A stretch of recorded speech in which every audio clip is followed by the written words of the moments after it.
Oh man. Yeah. All right. Form up. My protein bar now. And star swipe, and we're in. Yeah, we're already in. Unwrapping of the protein bar now, because the thing is, it's important. In war, you have to have your protein rations. You gotta hydrate. You gotta be hydrated. You gotta have it all. Or you gotta be set. You gotta be ready to go at any time. And you know, that need for protein, it hits. You know what I mean? And that's it. And that's what it is today. Welcome to the Mack Flash 5. that's your Look intro. How good AB looks. I know. For real. Look at that. If no one's looked down so far and you haven't figured out the theme for this week's Mack Flash 5, get out of here. What are you doing? Get out if you haven't figured it out. It is top 5 war movies. Not only was it on the front screen when we looked at it, but look at AB. I mean, he personifies the theme today. It's the Mack Flash 5 where me and the gang, these fine fellows over here, talk about our top 5 movies in one given category. This week, top 5 war movies, as stated by Sergeant AB himself. And because of that, we've decided that whoever smelt it, dealt it. Therefore, AB, you came up with the theme. You start the parade, if you will. Will say that I love the smell of napalm in the morning.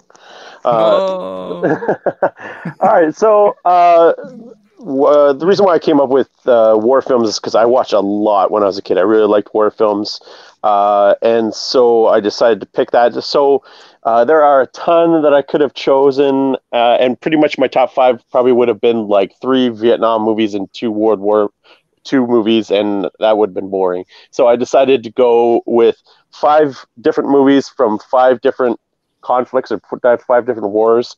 So my number 5 is going to be my guilty pleasure, and it's my guilty pleasure so far of the thing, because I will say that this movie is not good. I will say that it is not a good movie, and this is strictly from nostalgia because I love this movie and I loved it when I was a kid. I saw this movie at the drive-in when I was 7 years old with my parents, and it's from 1984. It's directed by John Milius. It is Red Dawn. Right. Cool. Yes. And what do you mean it's not a good movie? That's a great movie. It's not a very good movie. It stars very young Charlie Sheen, C. Thomas Howell, Leah Thompson, Jennifer Grey, and my cousin Patrick Swayze, as a bunch of teens who are thrust into World War III against Cuba and the Russians, who have decided to invade the USA, and they become these guerrilla soldiers, and so they start fighting back against the forces, and I really like this movie because it kind of flips things on its head. Usually it's the United States it's going in and invading other countries and invading against their insurgents. And this time it's the Americans who are the insurgents and the guerrillas. And I really like that. When I was a kid, this was my dream come true, that I get to fight in these battles in my own hometown. Your dream was our country would get invaded by another country. Yes, yes, I was 7. Okay, I didn't think about the ramifications of dying or people dying. I thought it would be fun to have battles against other people. So it's pretty much a fluff piece. Other than there's a couple scenes in there that are really great. The Harry Dean Stanton scene at the fence talking to his sons is A++. Like, Harry Dean Stanton knocks it out of the park. And the other scene that I really like is at the very end. Spoiler alert: Patrick Swayze is carrying Charlie Sheen, and the Cuban military leader has them in the sights. They're pretty much dying or pretty much on their way out. They're pretty much dying, and he lets them go. And afterwards, he drops his rifle and he's looking at his hands like he has blood on his hands. and it's a really powerful scene. But other than that, like it's a fun. Other than that, don't bother Adventure, watching. just like War. No, I love it. It's fun. Wolverine. It's got a remake too. 80s good times. And another thing I like about it too, and people bag on John Milius for being like super machismo and sexist and that kind of stuff, but I think he's not at all in this movie. Like Leah Thompson kicks a whole lot of ass in this movie. She's manning the heavy artillery, firing, killing dudes. Jennifer Grey's blowing up tanks. I love the female characters in here. Yeah, it's good. It's a good time. All right. And is this the movie didn't they remake that movie? Not recently. I don't know about that. I don't know anything. I don't know anything about that movie. I don't know what you're talking about. One of those. No, they remade that movie, and it was supposed to be against like China invading the United States, and then they got cold feet and like at the last possible second changed it to North Korea, and so much so that they had to like CG out the colors of the tanks and the flags on the machinery because they're too much of a coward to do China against the U.S. That's crazy. But yeah, interesting fact. All right, so that's your number 5 war movie, Red Dawn. This is weird. I am now number 2. I'm the second one to go around. Number 5 for me, second in command. Yeah, I should have given myself a rank there. I would have been in this. I gotta say, this is a perfect time to preface this. In this category, I would be Private Jacques because I'm bottom of the list there on the guy who knows about. But having done my research, thinking, man, like, how am I gonna, do this? I went with my obvious ones, but then I started going through lists and kept discovering, oh yeah, this movie, that movie. I do have a lot of, most of them ended up being pretty standard war movies, meaning of wars that you would imagine when you say a war movie. I thought, maybe I would have branched out a lot more. I did, but not for this one. My first one is definitely a war movie, but more of a comedy in a way, but that does get you to explore a bit of the reality of war, and that would be Good Morning Vietnam. Great. Cool. Nice.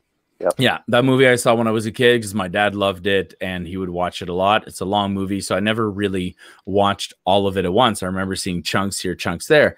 So for the longest time, I only knew the popular parts of Good Morning Vietnam. So the jokes, the bits, But then when you start actually seeing the movie and you see all the realities of war and the censorship and everything else he goes through and the love story, you realize, man, this is a really good movie overall. And a great role for Robin Williams as well, who gets to show both sides of his acting capabilities, both the super hyper comedic and the very dramatic at the same time. So Good Morning Vietnam is my number 5 war movie.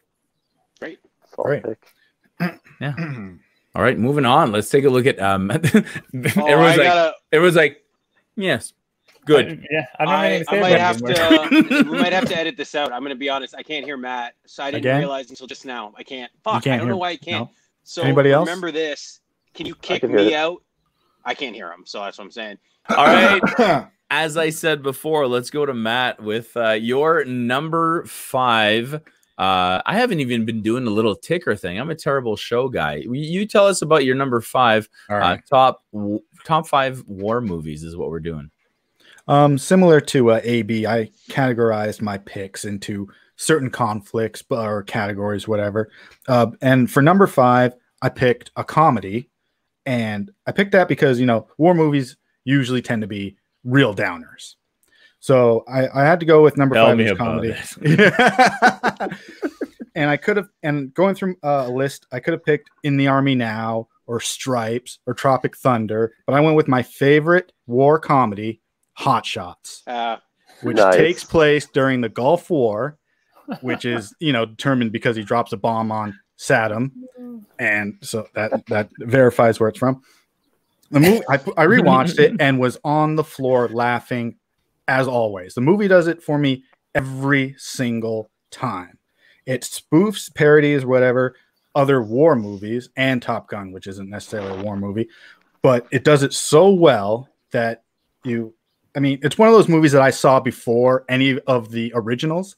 Like I saw Hotshots before I Top Gun or Platoon or anything like that. And I love doing that because I watch the original and start laughing and people are like, why are you laughing? Because they did that in Hotshots. It was amazing. Two fantastic scenes in Hotshots. One is Charlie Sheen on his motorcycle driving down the farm countryside. And he comes along the female lead, and I can never pronounce her name, so I'm not going to attempt it. And she's on her horse, and they're trying to one-up each other as she's riding. He gets on top, and then she does some gymnastics, all to the soundtrack of Bobby Darin's Dream Lover. And I cannot hear that song again without laughing my butt off. It is so good.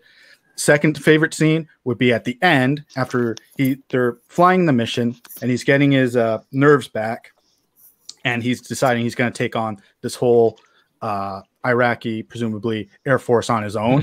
And it's full of really noticeable but well done model airplanes. It is so good. And they pull tricks where he hides behind a mountain and they go by and he comes around and chases after them. He comes up between them with his wings between two planes, hits them real quick, and then flies off. They just plummet out of the sky. And at the end, when he's coming in for his landing, and it's all dialogue up until the very end, it is hilarious stuff. Number 5, Hotshots. Nice. I've seen part 2 a lot more than I've seen 1. Part 2 is funny as hell too. I've seen that one. They're both great. I suddenly feel like I did this list wrong. Hold on. Can we hit pause again? Can we have a technical glitch again just so that we can retool our lists? All right, let's take a look at Lieutenant. Wait, is this a Canadian or American? Are you Lieutenant or Lieutenant Despens? Lieutenant. All right. That's American. So Lieutenant Despens, number 5, top war movies. No, this was fine. This is an awesome cat. I did not know what to expect last week as far as where I was going to go. I don't really care about war films, I thought. But in essence, sculpting my list together, I wanted to pick movies where, for the 5, I can safely say war is almost a character in the film. And it's set with the backdrop of war, but it's not necessarily at war, which that's what I gravitate to. And we'll talk all about that as I go through the films. But my number 5 is going to be 2007, written by Aaron Sorkin. So, the dialogue's Whip Snap, directed by Mike Nichols, and that's Charlie Wilson's War. And I rewatched it again, and I love that film. So what it is Tom Hanks plays a U.S. congressman who's the backdrop of the Soviet-Afghan war in the 80s. So what he's doing is he's got a sex-obsessed, drug addict, drinking, hard partying Texas senator, and he's gravitated by this cause. So he teams up with Philip Seymour Hoffman, who is on another level in that film as far as scenery chewing, to outfit the Afghan people with the help of the richest woman in Texas, Julia Roberts, with weapons to battle the Soviets to help them stop the Soviets from taking more power during the Cold War. And it's just a whip snap dialogue. It's got a lot of behind-the-scenes stuff, which I love, which you'll see on my list. And it's using war as a backdrop of how the Americans came in and on a covert op and helped the Afghans keep the Cold War enemy at bay. So again, with everything as far as memorable characters, lines, scenes, and long dialogue, which is a running theme in a lot of my films I gravitate to, I picked my number 5, Charlie Wilson's War. Very cool. Very cool.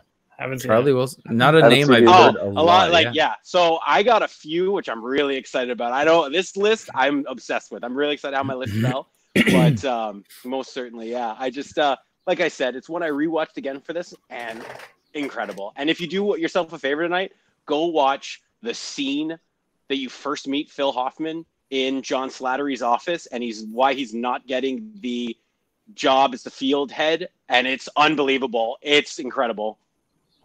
Nice. Okay, Charlie Wilson's War, number 5 for Lieutenant Despens. Mike, what do you got for number 5?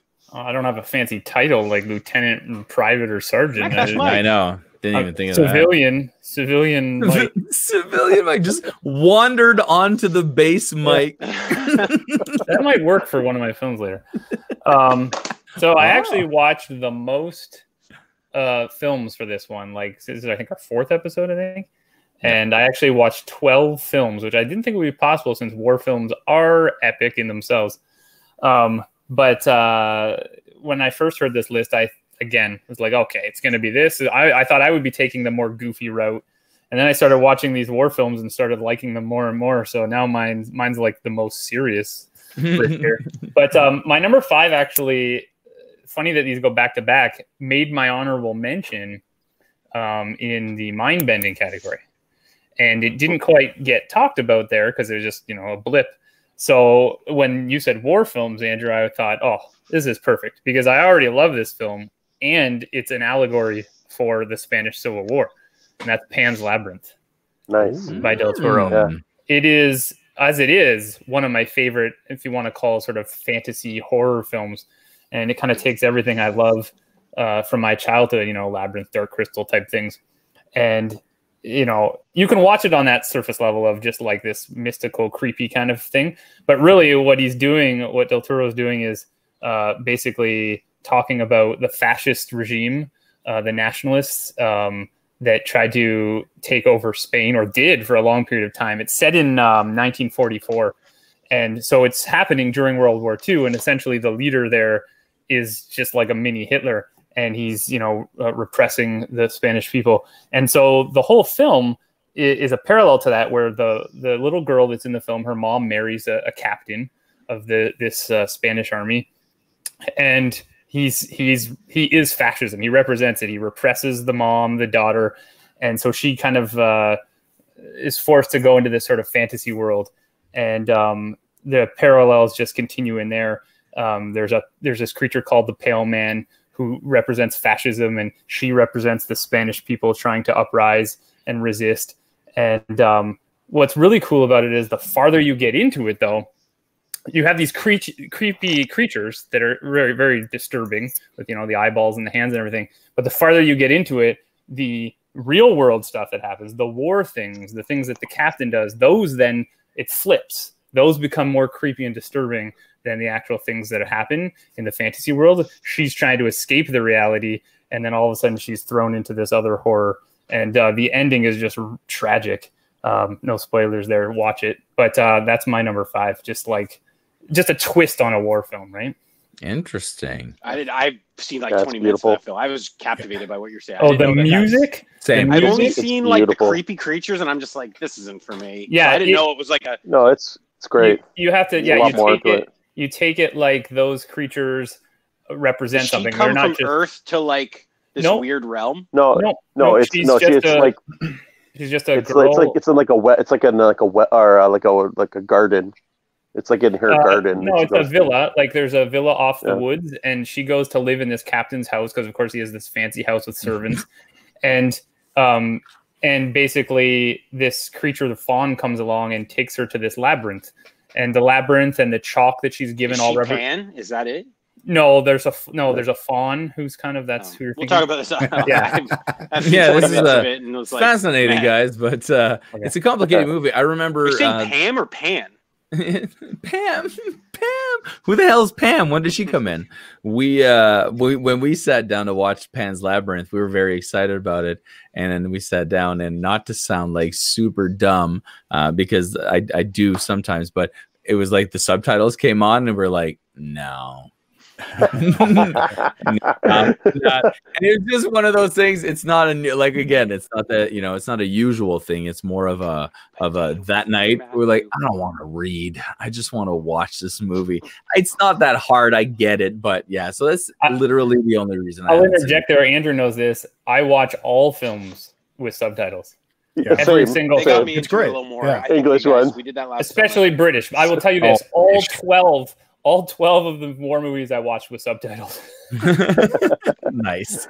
All right, Sergeant AB, that was our top 5 each. So let's get on to number 4. So you would have think that we would plan this already, but you speak of subtitles, And well, that brings me to my number 4 movie, which is from 1985, directed by Akira Kurosawa. It is Ron. Right.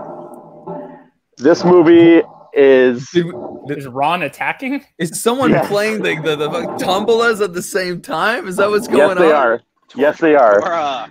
So this movie is one of the most epic war movies you'll ever see in your life. It is a beautiful, beautiful movie.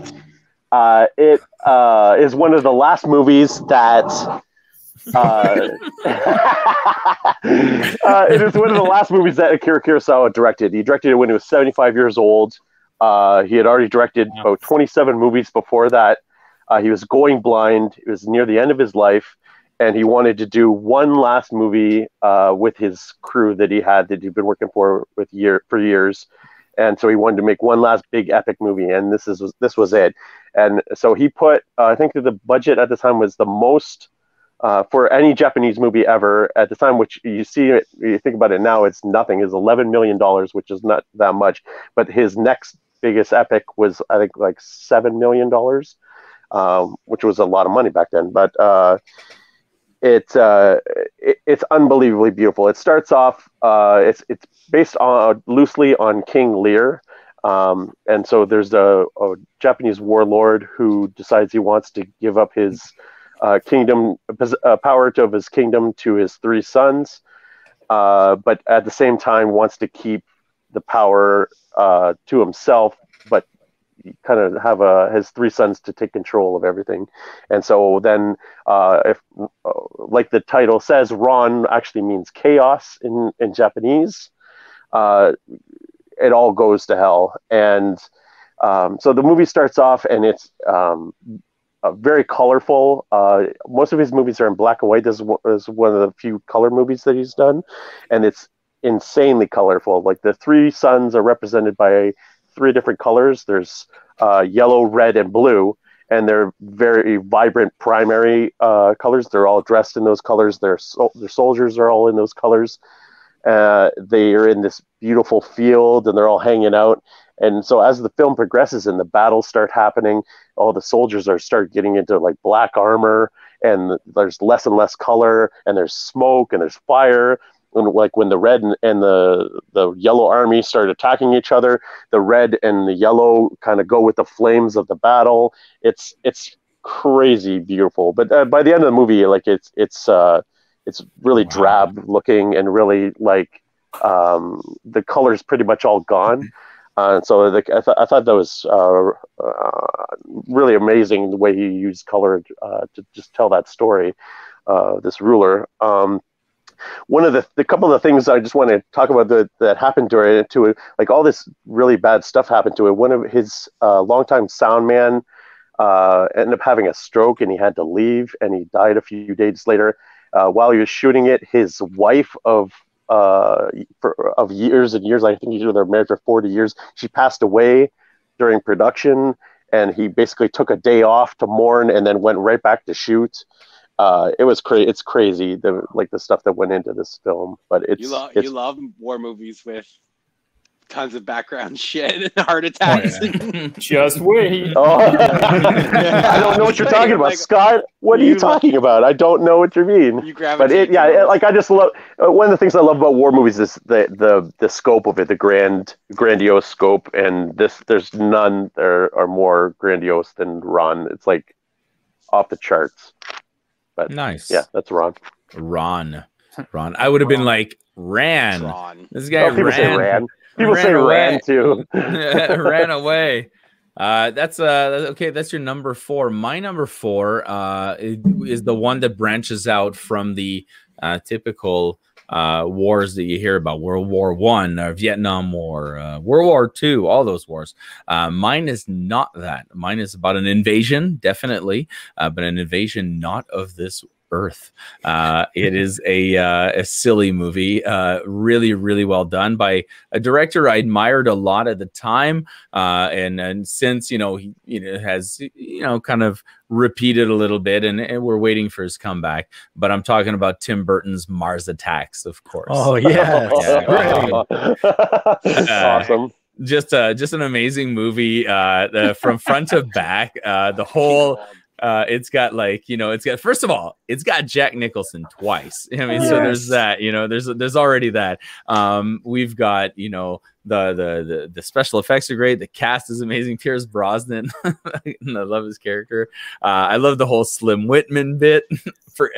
I never knew Slim Whitman existed, and now every time I hear his name in a because he's usually the punchline of a joke, and so now I know what that means. And I just really like the idea of bringing back that sort of reference to the 50s invasion movies and making it sort of comical and really cartoony, but in that live action way. So yeah, Mars Attacks, my number 4 war movie.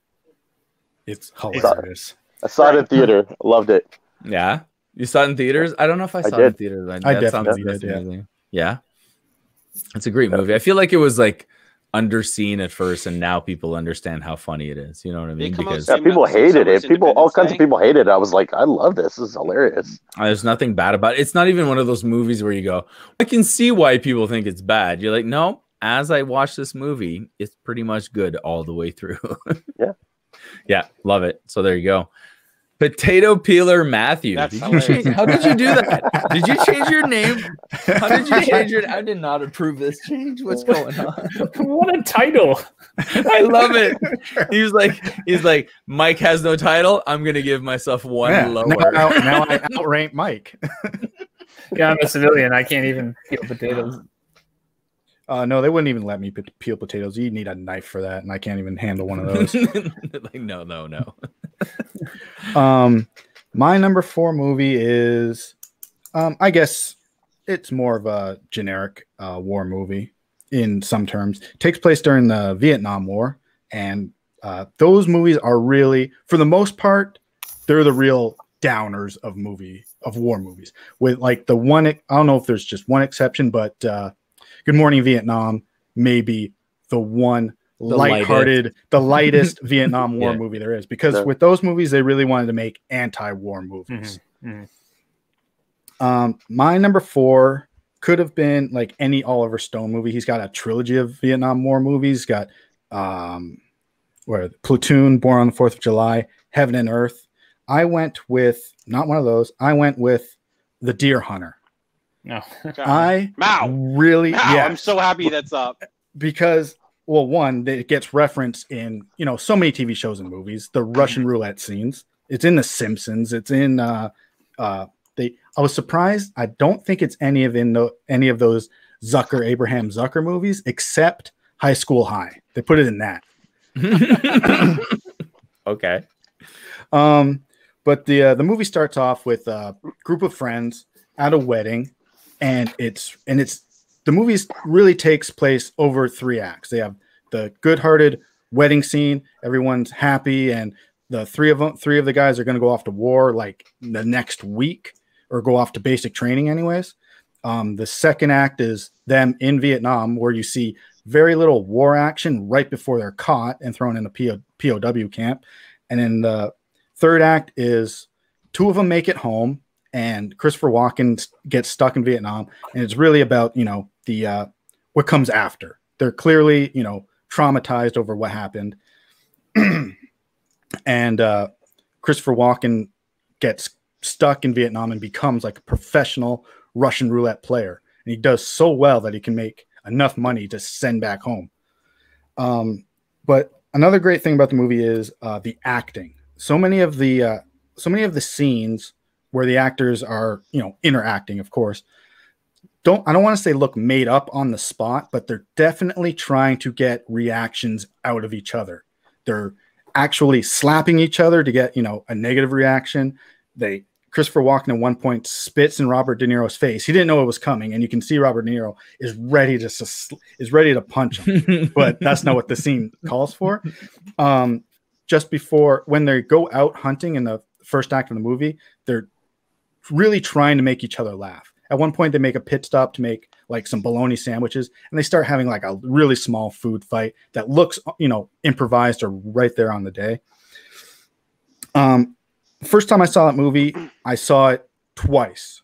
like I bought it on DVD, watched it, and I was like, this is amazing. I gotta watch it again because usually, and it's a 3-hour movie. Yeah. It's double VHS, and it feels like a 3-hour movie.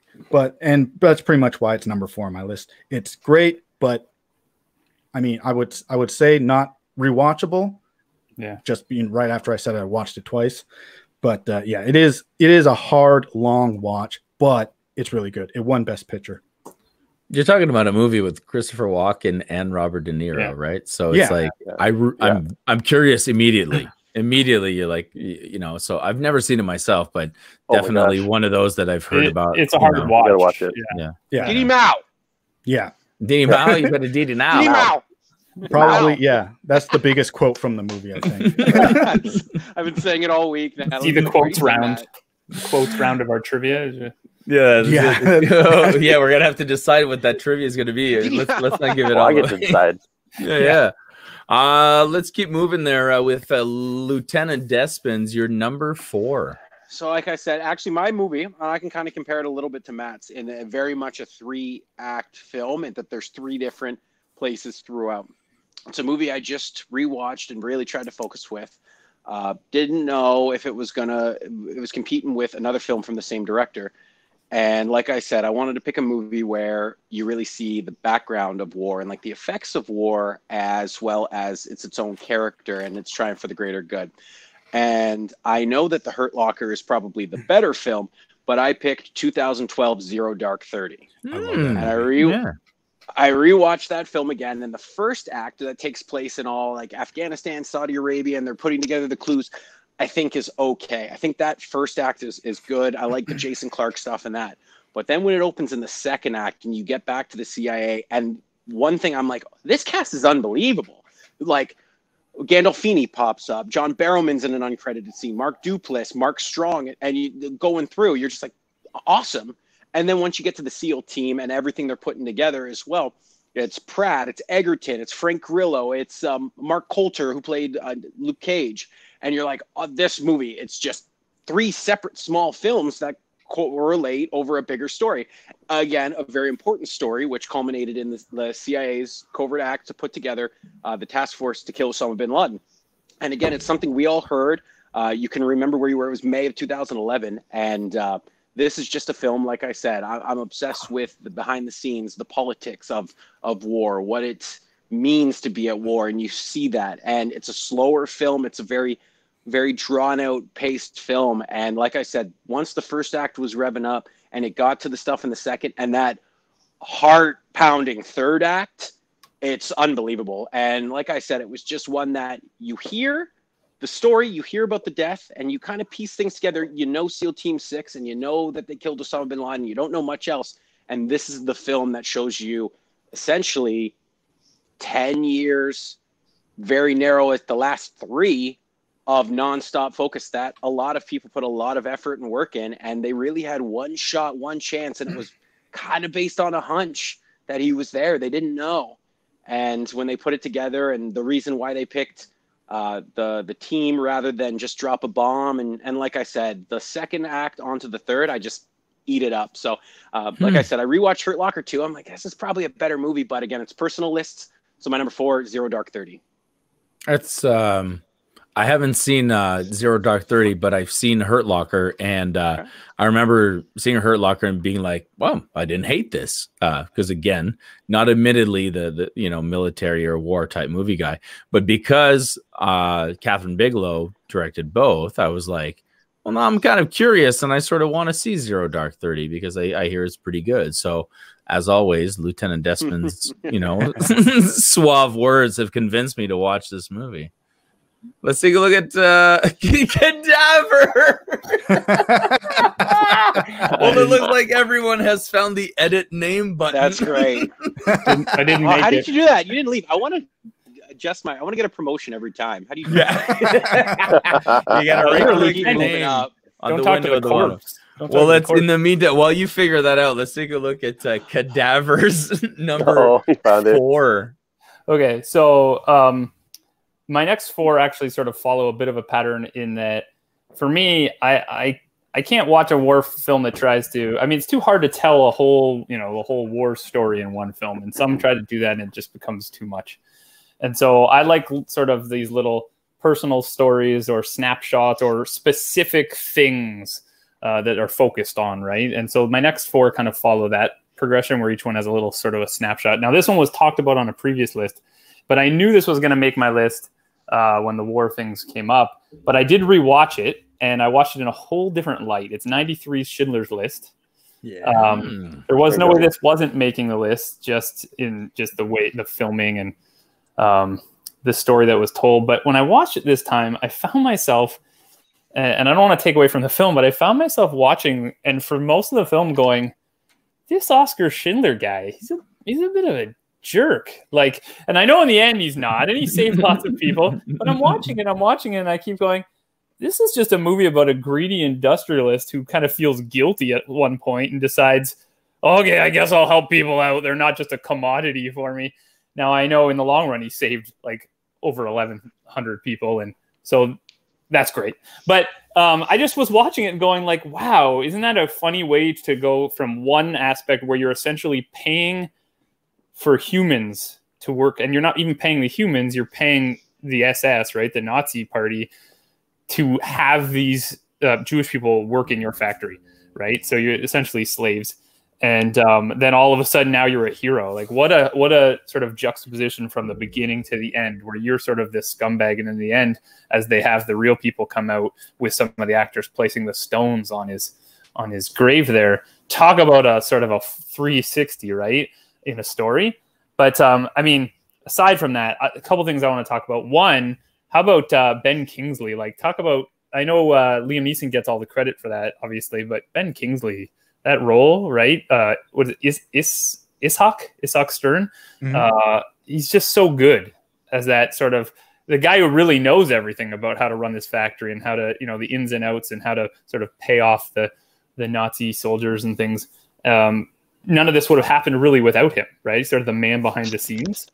But I was just fascinated by little things where, like, which I guess most people might know, but just that the things like when you see how the Nazis sort of took these people, rounded them up, put them into these ghettos, and then all of a sudden sort of left them there for a while, to the point where the Jewish people kind of felt like, okay, well, this isn't that bad. This is fine. We're okay.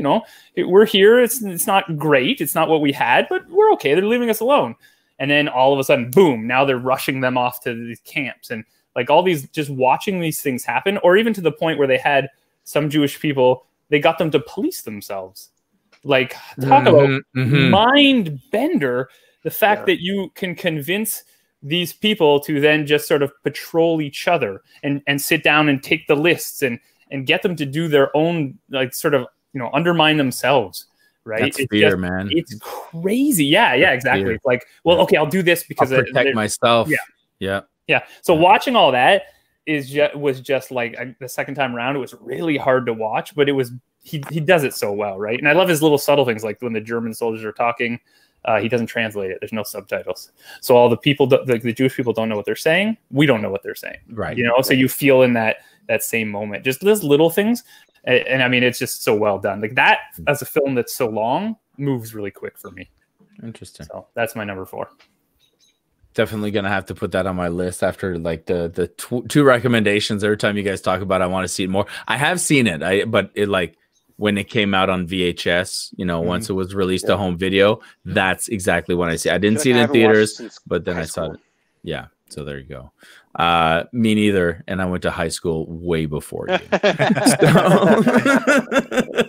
Let's take a look at our number 3. So those are, so far though, guys, I want to just point out that we've only talked about our top 5 and 4 positions. And so far, everyone's mentioned Oscar winning films, Oscar nominated films, like great movies by great directors. I like that none of us phoned this in. We do imagine. I can't imagine what number 3 is going to be. It's not mind-bending movies at all. It's top 5 war movies. I'm so into it. I can't even focus. AB. My number 3 is an Oscar-winning movie and an Oscar-nominated movie. It It's a pretty fun movie. I watched this a lot when I was a kid. It's from 1967, directed by Robert Aldrich. It is the original Suicide Squad. We're talking Dirty Dozen. Great. Oh my god. Dirty Dozen is one of the funnest. We're talking about one of the most fun war movies that you can watch, right? You're talking about a lot of fun in this movie. It's 3 hours long. The last 40 minutes are the actual mission. If you don't know what Dirty Dozen is, it's kind of loosely based on a true story.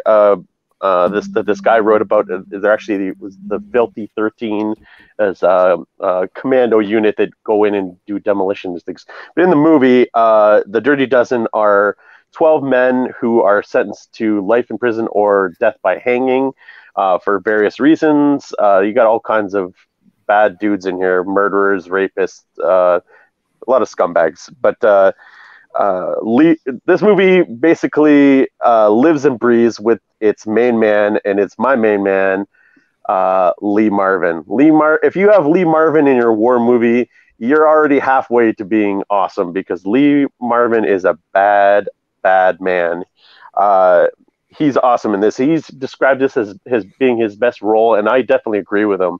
Not only is he tough as nails, he's also very compassionate about his guys, about his things, and he gets them to a point where they're ready to fight for him and ready to die for him, not for the U.S. Army, but because he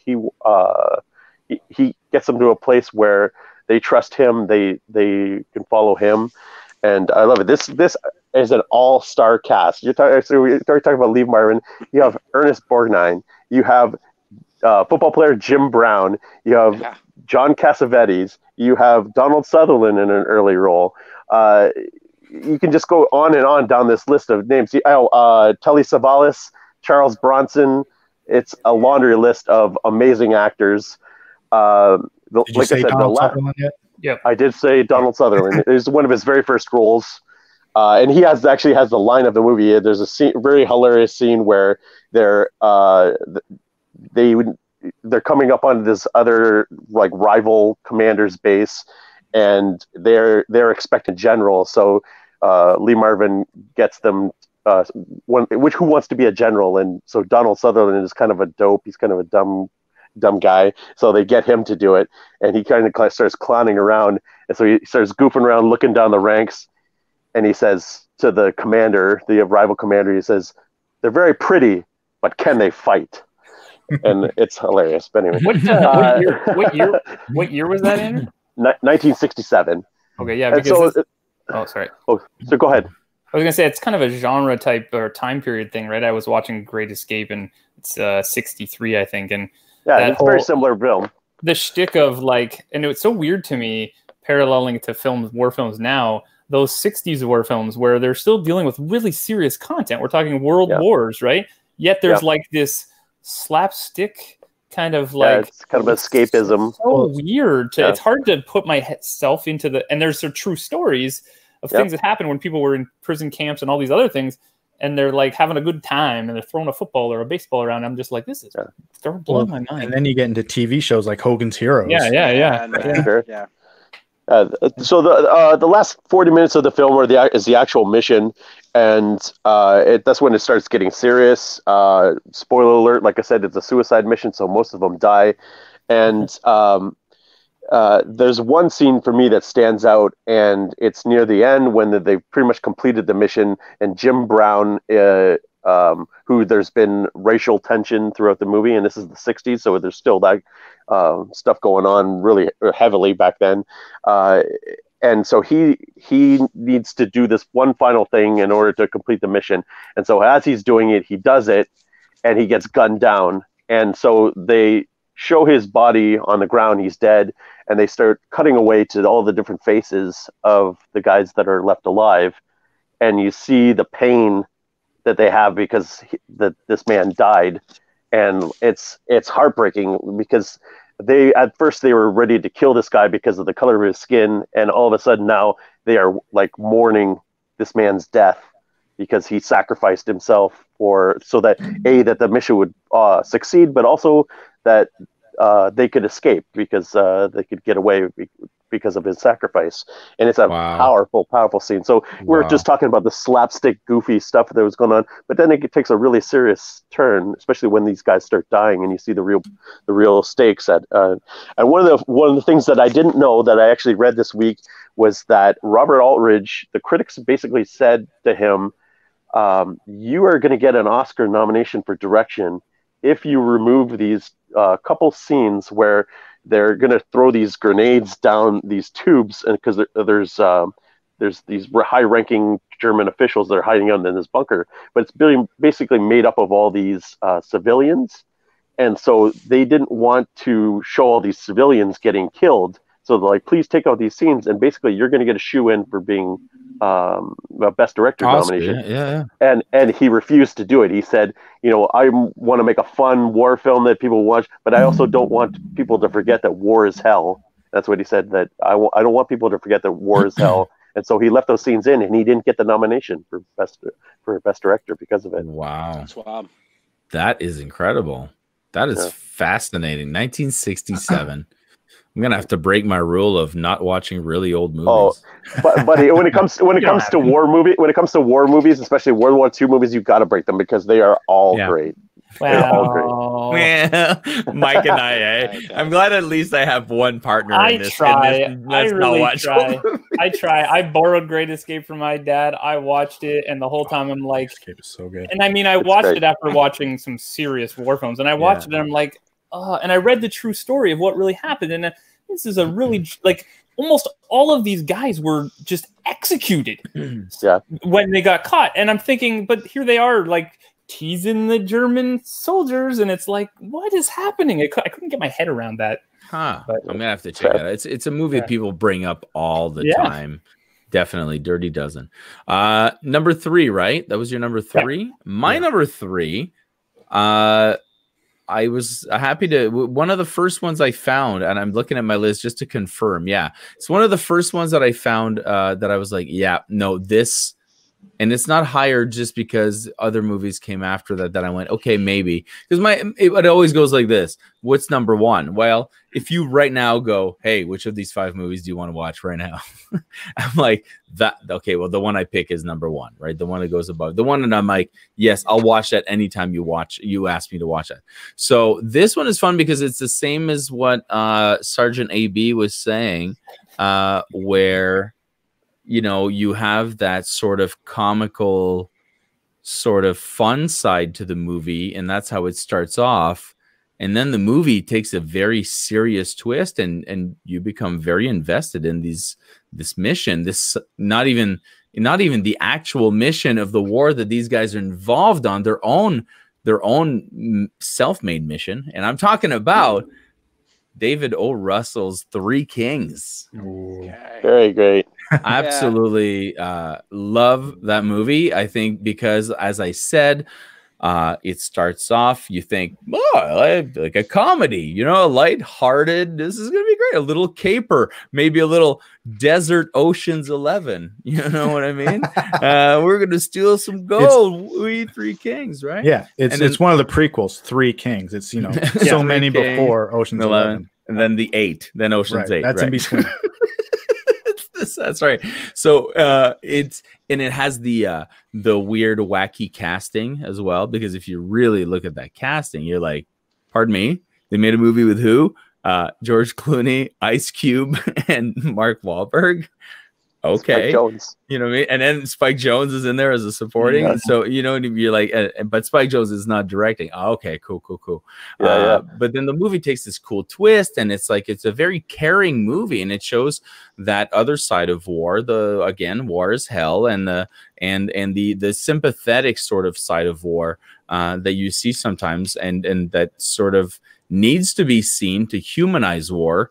Humanizing war sounds like a weird thing to say, but when you mean that, there are humans that are involved in war, the same way we like to generalize when we say, well, this bad thing happened because of, these people. Well, you say these people, all of the people. And so when you say war, you think soldiers and politicians, but you don't think, there's all the other people who are involved in that, who don't want to be involved in that, and just wish for a better life. And that's kind of like the turn this movie takes. And I really, really enjoy it. And everyone just delivers. Like, as much as I was saying it's a wacky casting, you don't realize it. They're all very good actors. Ice Cube is a consummate professional. I think Mark Wahlberg is a fine actor. And George Clooney, well, you can't say anything bad about him. And then Spike Jonze is just fun. Yeah. I wish he directed it. Yeah. I oh my God. That movie on the first day of quarantine, weirdly enough. That was your quarantine movie? On, so yeah, like the first week I put it on. So it's funny you cut. Yeah, oh really? Eh? Yeah.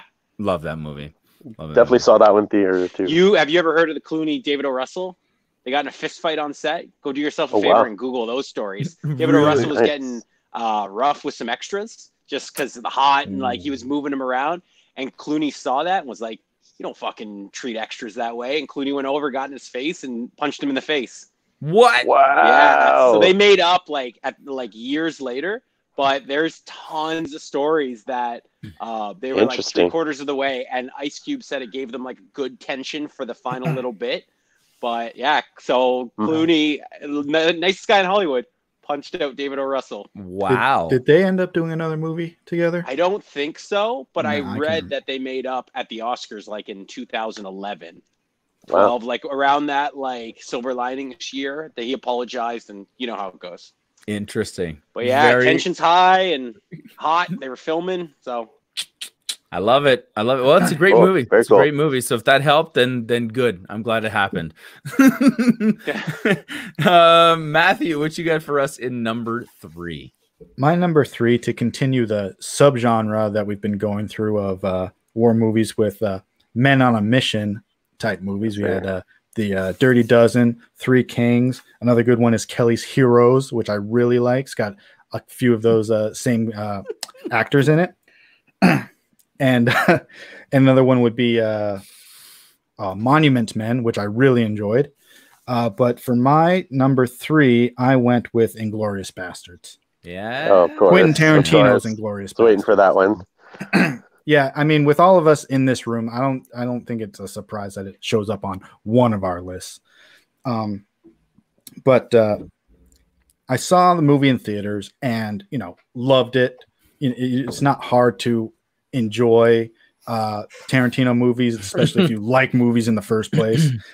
But it's a movie I'd love to just even listen to. Several times when I'm at work, I've downloaded it onto my iPod, hit play, and do the 2.5 hours of a shift just listening to that movie. And they speak like 4 languages in it, and I never miss a step. The first scene in that movie, I don't know how long it is, but it can't be more than 20 minutes or something. They have, it's been said that if that was the whole movie, it still would have won an Oscar for like best short film. I agree. Just interject. The way he goes, Monsieur Lapadite. oh my God. Just that. I'm sorry. Gary. No, I mean, the cast, the whole entire cast is terrific, and Christoph Waltz, jumps right off the screen and becomes a star, basically from that. Immediately, yeah. He gets an Oscar nomination. It's first time. It's not his first movie, but first nomination, first win, and so he's batting 1,000. And then I think it happened again with Django. A second nomination, second win for him. Come on. Yeah. Insane. Brad Pitt is amazing. All of the bastards have really small roles, but they're fine. It's memorable, like Sam Levine and BJ Novak, like they're memorable characters. And you're like, oh wow, yeah, they're in that. Eli Roth is great in that. Kind of like kind of annoying, kind of not. Roth. He's so annoying. Well, the accent's a little bit.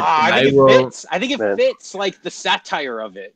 It does, but it's over the top, and he plays it way over the top. Does he fucking melt Hitler at the end? Oh, it's over the top, which is fantastic. And it's weird because Quentin made changes to history with Once Upon a Time in Hollywood, but I didn't hear so many people getting angry about killing Hitler in that movie. Because everyone wants to see it. Everyone I thought wants that was to see genius. it. I hated that he did it Once Upon a Time. I thought it was one too many trips to the well. But Inglourious Bastards and Once Upon a Time in Hollywood have the same thing where the movie starts. The first line is written on the title card. Once upon a time in Nazi occupied France. Once Upon a Time in Hollywood. When you start a movie or a book with Once Upon a Time, instantly it's a fairy tale. It's fiction entirely. Yep. Yeah. And it really worked with I'm not even talking about Inglourious Bastards anymore. It really worked in Once Upon a Time in Hollywood because it's titled Once Upon a Time in Hollywood. The end of the movie is and they lived happily ever after. Yeah.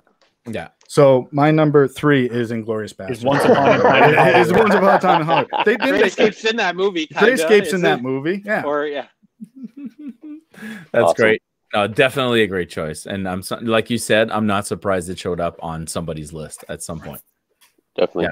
Yeah. I needed more Hugo Stiglitz. You got a badass.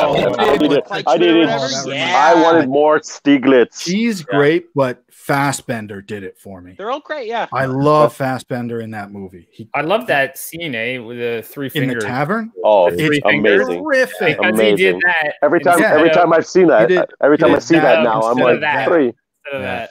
Great. Yeah. Same. I love it. I had a thing about Hugo Stiglitz. There was a talk about a prequel series or some sort of thing that they were thinking of doing, web-based or Netflix or Amazon, where they would do like 6-part just Hugo Stiglitz and I forget the name killing of Nazis before he gets recruited by the bastard. Cool. Yeah. I forget the name of that actor, but he had been offered Nazi roles over and over and over again, and he wouldn't take them because he hated the Nazis. He grew up in Germany, He's like, I'm not going to play a Nazi. I hate Nazis. So Quentin came up and was like, well, you're going to be killing Nazis. Oh, I'll do that one for sure. Amazing. You're going to be a Nazi, but yeah. All right. Well, okay. General Despins, what do you got coming at us in number? What are we? 3 now? 3. Still on 3. No. Number 3. Oh, 3. Don't give yourself away. Okay, I'm going to start off. So this is by far the most war film on my list. Like I said, my 1, 2, 4, and 5 war I considered a character. In 3, war is the setting, war is everything about it, and it is 100% quintessentially a war film. Now, when you said AB said war films last week, I'm like, you know what? And unfairly, I lump a lot of them in the same category. I just don't care. I don't care about the violence of war, and to me, it's just the violence, the noise, whether it's Thin Red Line, We Were Soldiers, The Patriot. I don't care. If I want to watch a good war scene, I'll watch the opening scene of Saving Private Ryan, and that's what I get for the killing, and that I'm fine with that. So I went back to the list and gave a second or third viewing to a movie that is almost an anti-war film in the fact that it takes the war as the setting, but it shows the other side of war, where the war is more on the psyche and the war is more on the boredom. And I picked 2003's Jarhead. And the reason why I picked Jarhead, I liked it so much more because I can appreciate the fact that it's not cinematic in the fact that an American Sniper is or a Hurt Locker is, where it's pulse pounding and you know it's coming. American Sniper almost made my list, but it's a little too Hollywood, I thought. I like the struggle with PTSD that they do. But again, a lot of the scenes are suspenseful and action-packed, but it's just action for the sake of action. And that's unfairly what I feel a lot of war films are leading up to this. So I haven't seen a lot, or I don't care a lot, or I just lump them in a pile and don't worry about it.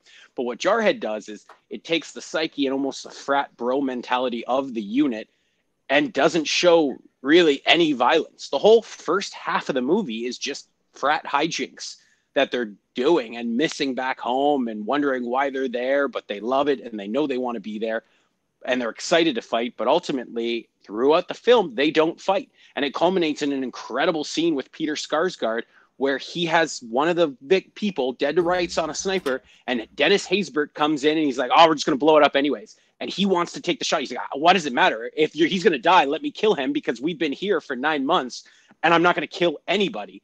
And that's probably what war mostly is. I mean, there's like the media version of it that's very hypersensualized, and you get the heroes and you get the action, you get everything else. But ultimately, a lot of it would probably be drills and cleaning your weapons and doing your duties as an officer and following orders. And that's what the film is. And it just showcases that, I think, better than a lot of other films do. And I know a lot of people like Full Metal Jacket.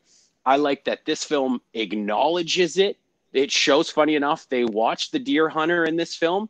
They watch Full Metal Jacket. I believe they watch one other, maybe Platoon.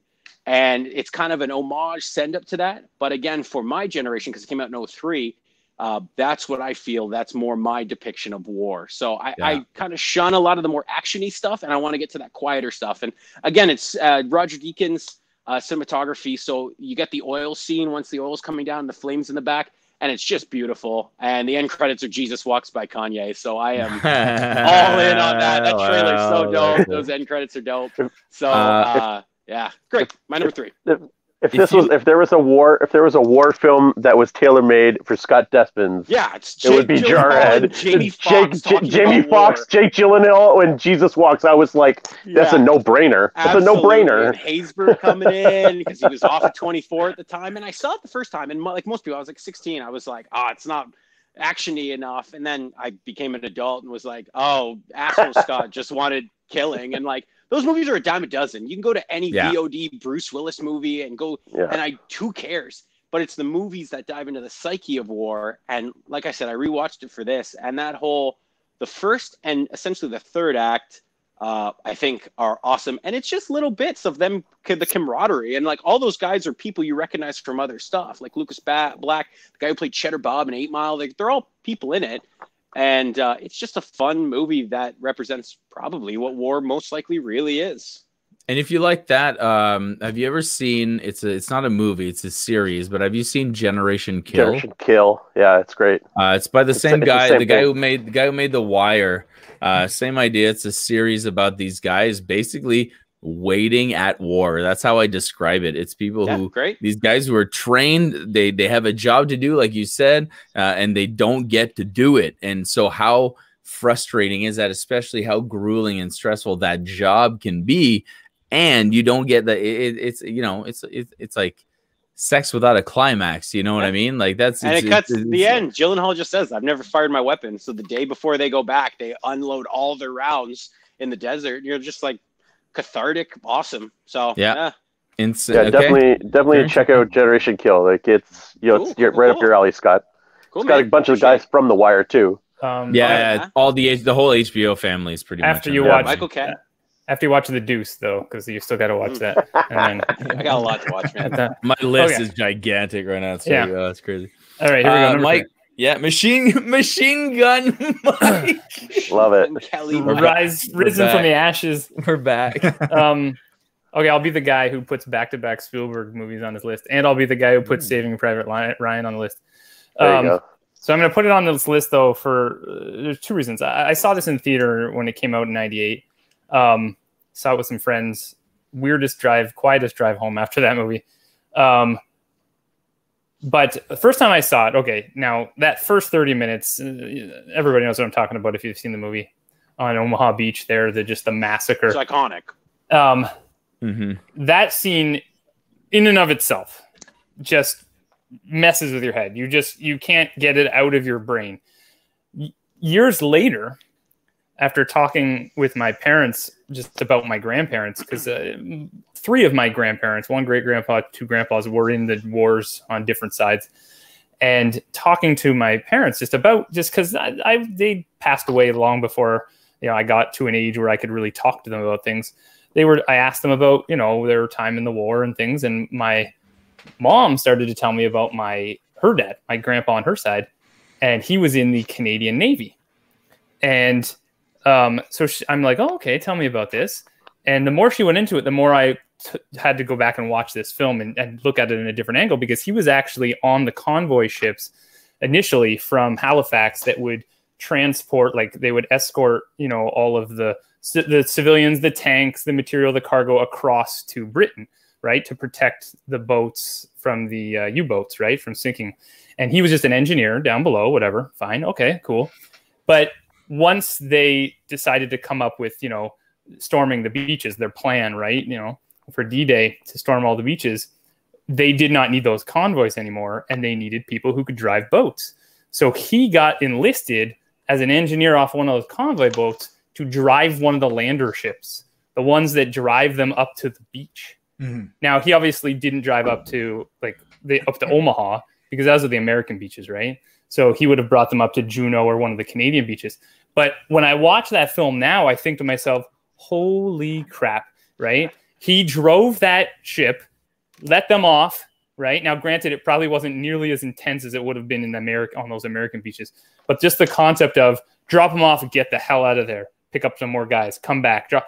And watching that now, I watched that again after that story and went, holy crap. And this is a kid who got enlisted because his stepmom said, "You're out. You're going to the Navy," and she forced him into it. He didn't know. He grew up. That was his family, right?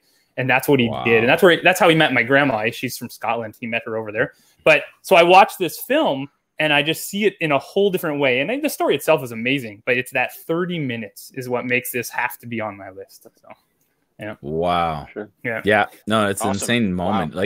Yeah. The moment you you guys know, the moment you search for top war movies or best war movie, it's always in there. It's always right there at the top. And that's a phenomenal personal story. I mean, that's you amazing, I'll say, piggybacking on François, it's the best war film. I think it's pound for pound. It's incredible. The cast is great. Damon, Hanks, they're on a level. Everyone else involved is unbelievable. I have seen it once. I'd feel like a fraud, and I have no personal connection that to it. Same. So hearing that, I'm like, I'm glad I didn't put it on the list. I revere it, but I know everyone loves it. And now hearing your personal story, I'm like, awesome. I would have felt like a fraud putting it on. It is the best, but I am so glad I didn't, because that's way more personal. Yeah, that's a really good. You can still like it. It's okay. No, yeah, I do. But yeah, I saw it once, in 2003, and was like, "That's good," and never watched it again. I think I saw it at a friend's house one time. It was somebody threw it on, and I was like, "Okay, cool." Laughed through the whole thing. Hilarious. That Matt Damon. Tom Hanks. That's the guy from Big. That's the guy from Big. I will say this just before leaving that film. You know at the beginning who it is at the grave, the old man, and at the end that you're gonna have this moment and you're gonna fight this tearjerker moment. But it gets me every time. That whole moment where he says to his wife, "Tell me I'm a good man," that I earned that moment. You earned it. Oh yeah. Well, because Hank said you earn this. You earn it. Yeah, tell me I'm a good man. It's coming. It's cheesy, and you're like, "Oh, son of a," and you just you break down. Yeah. So. Awesome. And Good choice. I said, though, there's so many, and Dunkirk's great, all these movies. But if I'm in the mood for just army, I'll just watch the opening 20, 30 minutes like we've talked about. That's my fill right there. I don't need to watch We Were Soldiers or any of the other stuff. I just watched that opening scene and was like, okay, I saw what war was. I'm good. So, yeah. One more. Yeah. All right, number 2. Let's get it started. We got our top 2 coming up. Cue music. Cue music. That's right. Cue music. It's coming. Okay, so I'm going a little way off the beaten path for this one. This is what Scott was talking about, where war is the backdrop for this. The war is a character in the film. It's not really about the war, but obviously plays a huge part in it. This is one of probably my top 10 movies. I love this movie. I've loved it for years. It's from 1992, directed by one of my favorite directors, Michael Mann, and that is Last of the Mohicans. Oh yeah! All right. It's set in during I think it's 1757. Is the year that's set in during the 7-year war between the French and the English. And it's kind of, like I said, it's the backdrop for it. And it basically shows the role of Daniel Day-Lewis plays a white man who was adopted as a child by a Mohican gentleman and raised as his son. And so he's basically raised as a native. And he is going through the frontier just trying to basically mind his own business, wants to stay out of the conflict, doesn't want to be part of the militia, and they're kind of just doing their own thing, and they kind of get caught up in the battles, and there's like a romantic side to it, but they just kind of get caught up in things, and you kind of see the conflict through their eyes, that they don't really want to be a part of it, but they have no choice at some point. We a couple weeks ago, or even last week, we were talking about directors who really put a lot into their films and to put a lot of like authenticity into their films. And reading up on this about Michael Mann and what he did to prepare for this, because you basically have a white director directing a film about natives, and so he wanted to be as respectful as he can to do it. And so reading up on this was fascinating, because one of the first things he did was he cast one of the main characters, Chicken Cook, which is Daniel Day-Lewis's adopted father. He cast him a gentleman named Russell Means, who had never been in a film before ever. This is his first feature film. He was an activist, a native activist from back in the 60s all the way up to the present day, and hardcore. He founded a couple foundations for native rights throughout the 60s and the 70s and into the 80s. And so he's heavily involved in native rights. So it was one of the first things he did was cast him in the role, and he was kind of played as a consultant to the film so that he would get things right. He wanted to portray the natives and all the Native Americans as properly and respectfully, and I think he killed it as far as that. The other person he cast was Wes Studi as Mogwai, who's the villain of the story, and he's an all-time villain. He's great in it, but he also was he was an actor, but he was also a native activist as well, and so they really strived to get things right. They actually built the fort that was not a set. They actually built the entire fort. They built all the cannons, the traditional way of how they built the cannons back when in the 1700s, so that they're perfectly authentic. This movie is again epic. The cinematography is off the charts. The soundtrack is an all-timer for me. It's probably in my top 3 soundtracks of all time. Trevor Jones. It's just a beautiful, beautiful movie. But there's a couple of really powerful scenes in this movie as well. Obviously, the end scene where Russell Means basically he's the last of his people. He realizes that he's the last of his people, and that his time has come. Like that's it. There's not going to be any more of his people on the earth. And so that's a real, like, obviously we talk about downer movie, war being a downer movie. It's kind of a downer ending to it, but like it's the reality of it.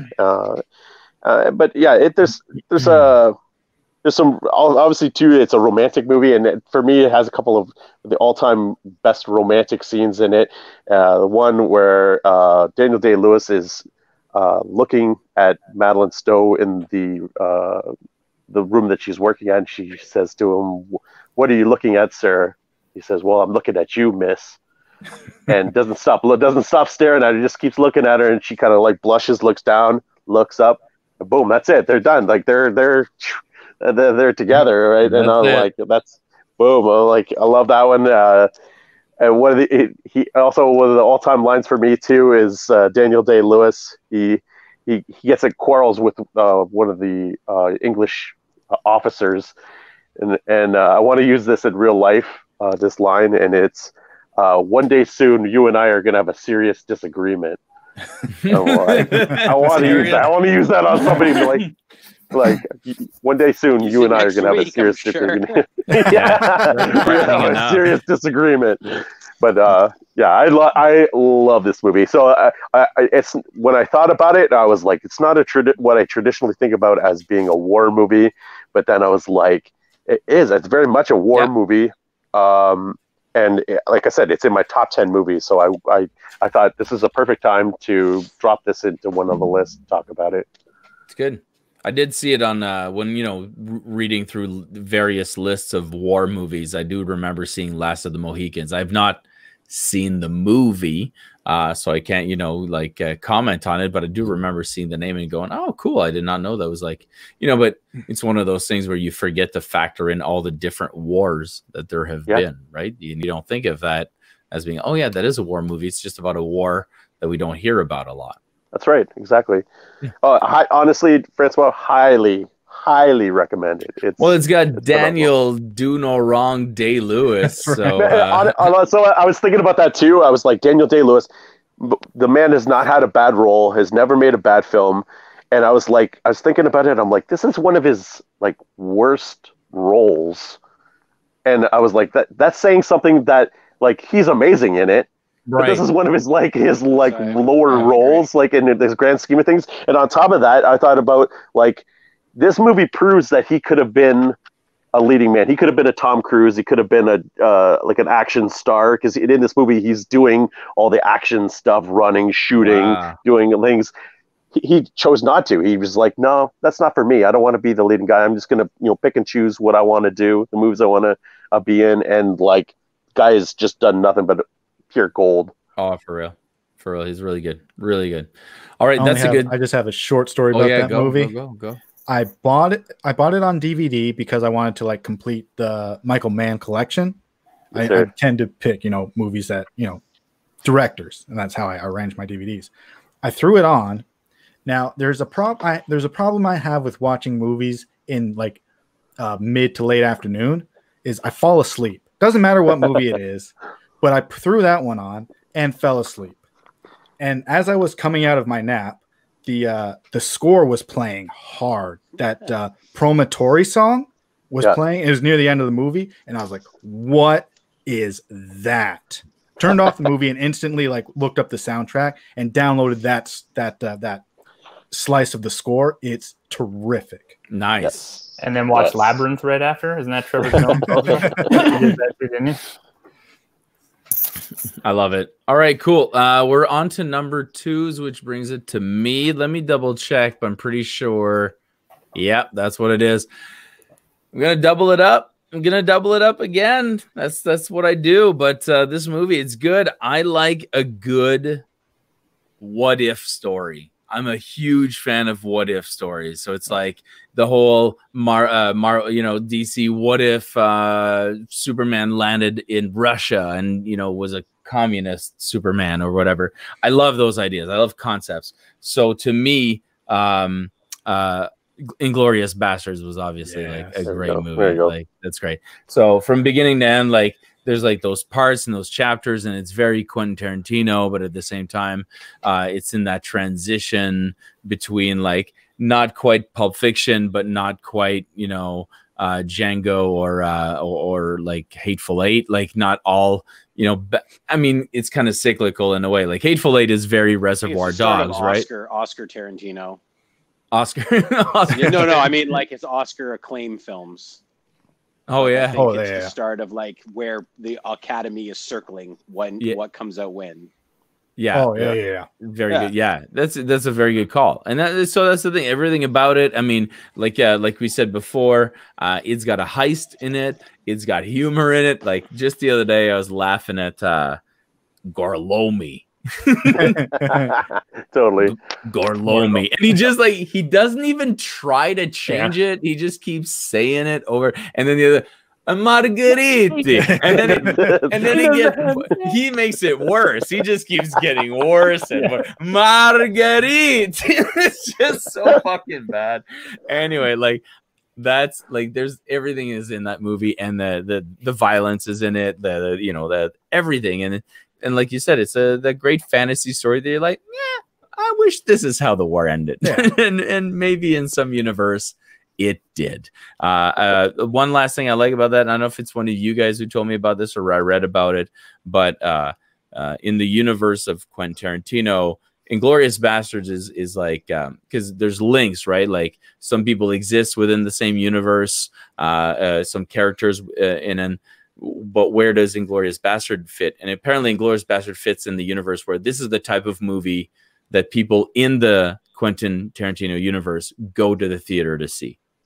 So this is not like who is it? Donnie Donowitz's grandson is the movie producer from True Romance. Oh, there you go. Said that. It's Donowitz. Yeah, it's the coked out movie producer, and that's Donnie Donowitz's his grandson. Yeah, so it exists. Yeah, in the world. It's a cool fun fact. So there you go. That's mine. Inglourious Bastards, number 2 war movie. Matthew. I stand corrected too. Yeah. Hugo Stiglitz was Till Schweiger. I'm sorry. That's right. Yeah, that's Till Schweiger. I just looked it up and I'm like, I did this and everything. I feel like an idiot. No, it's good. It's good that you correct it now because there's the comments. We'll get it in comments. Post. Will come. The comments will come. Yeah, you have to fight people in the comment zone now. Thomas Hacker, my guy, would have commented. My number 2, for my number 2, I picked a Cold War movie. Now, between 1947 and 1991, Russia and America were engaged what is the Cold War, and that's pretty much that means they didn't come in to direct conflict with each other, and so many movies were based on. You okay there? Yeah. Cold War. I'm not familiar. And so many movies were based around that era of time. Great, such like a bunch of great movies. Including where's my list?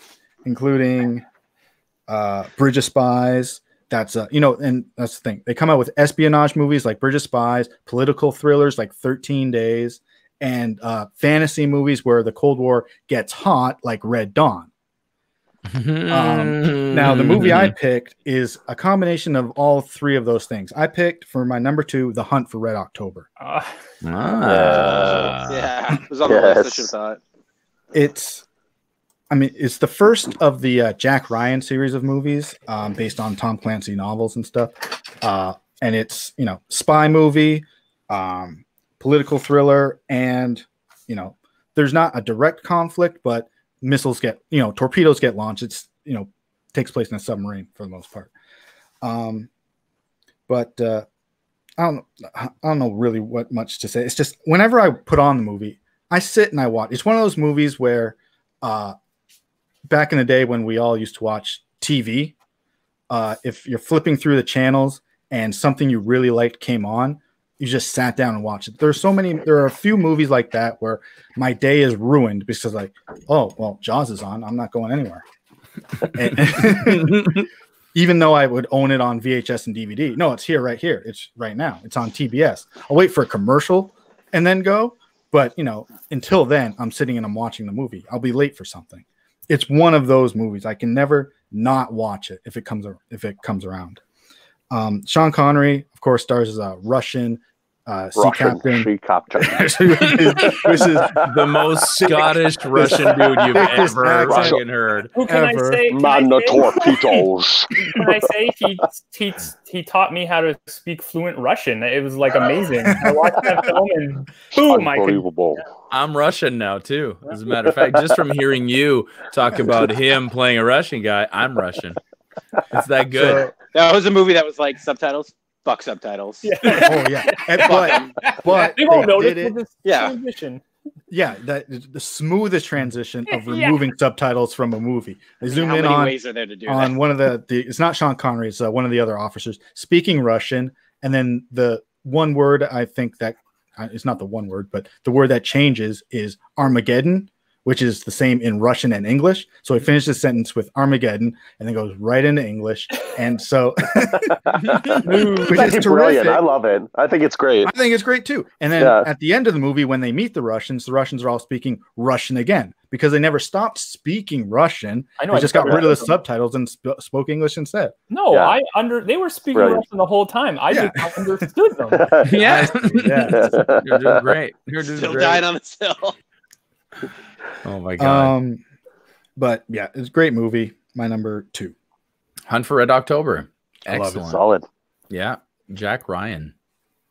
General Despins. Do you have any Jack Ryan on your list? You got top 2. No. So what do I love in movies the most? Two of my favorite things in film are long dialogue scenes and cat and mouse dialogue conversations, and Tom Cruise being handsome as all hell. And my number two is going to be a very, very underrated classic, and I wanted to put it at my number one so bad. I watched it twice because I'm like, this movie is so good. And it's 2007, directed by Robert Redford, Lions for Lambs. Okay, yeah. Is anyone who here's seen it? Who here's heard of it? Yeah, Heard of it? Yeah, Heard of it. You don't like it? Okay. So in the movie, there's three corresponding stories going on. It's done in real time, so everything takes place over the quarter of an hour. There's a cast of 7 people, and they are all recognizable names.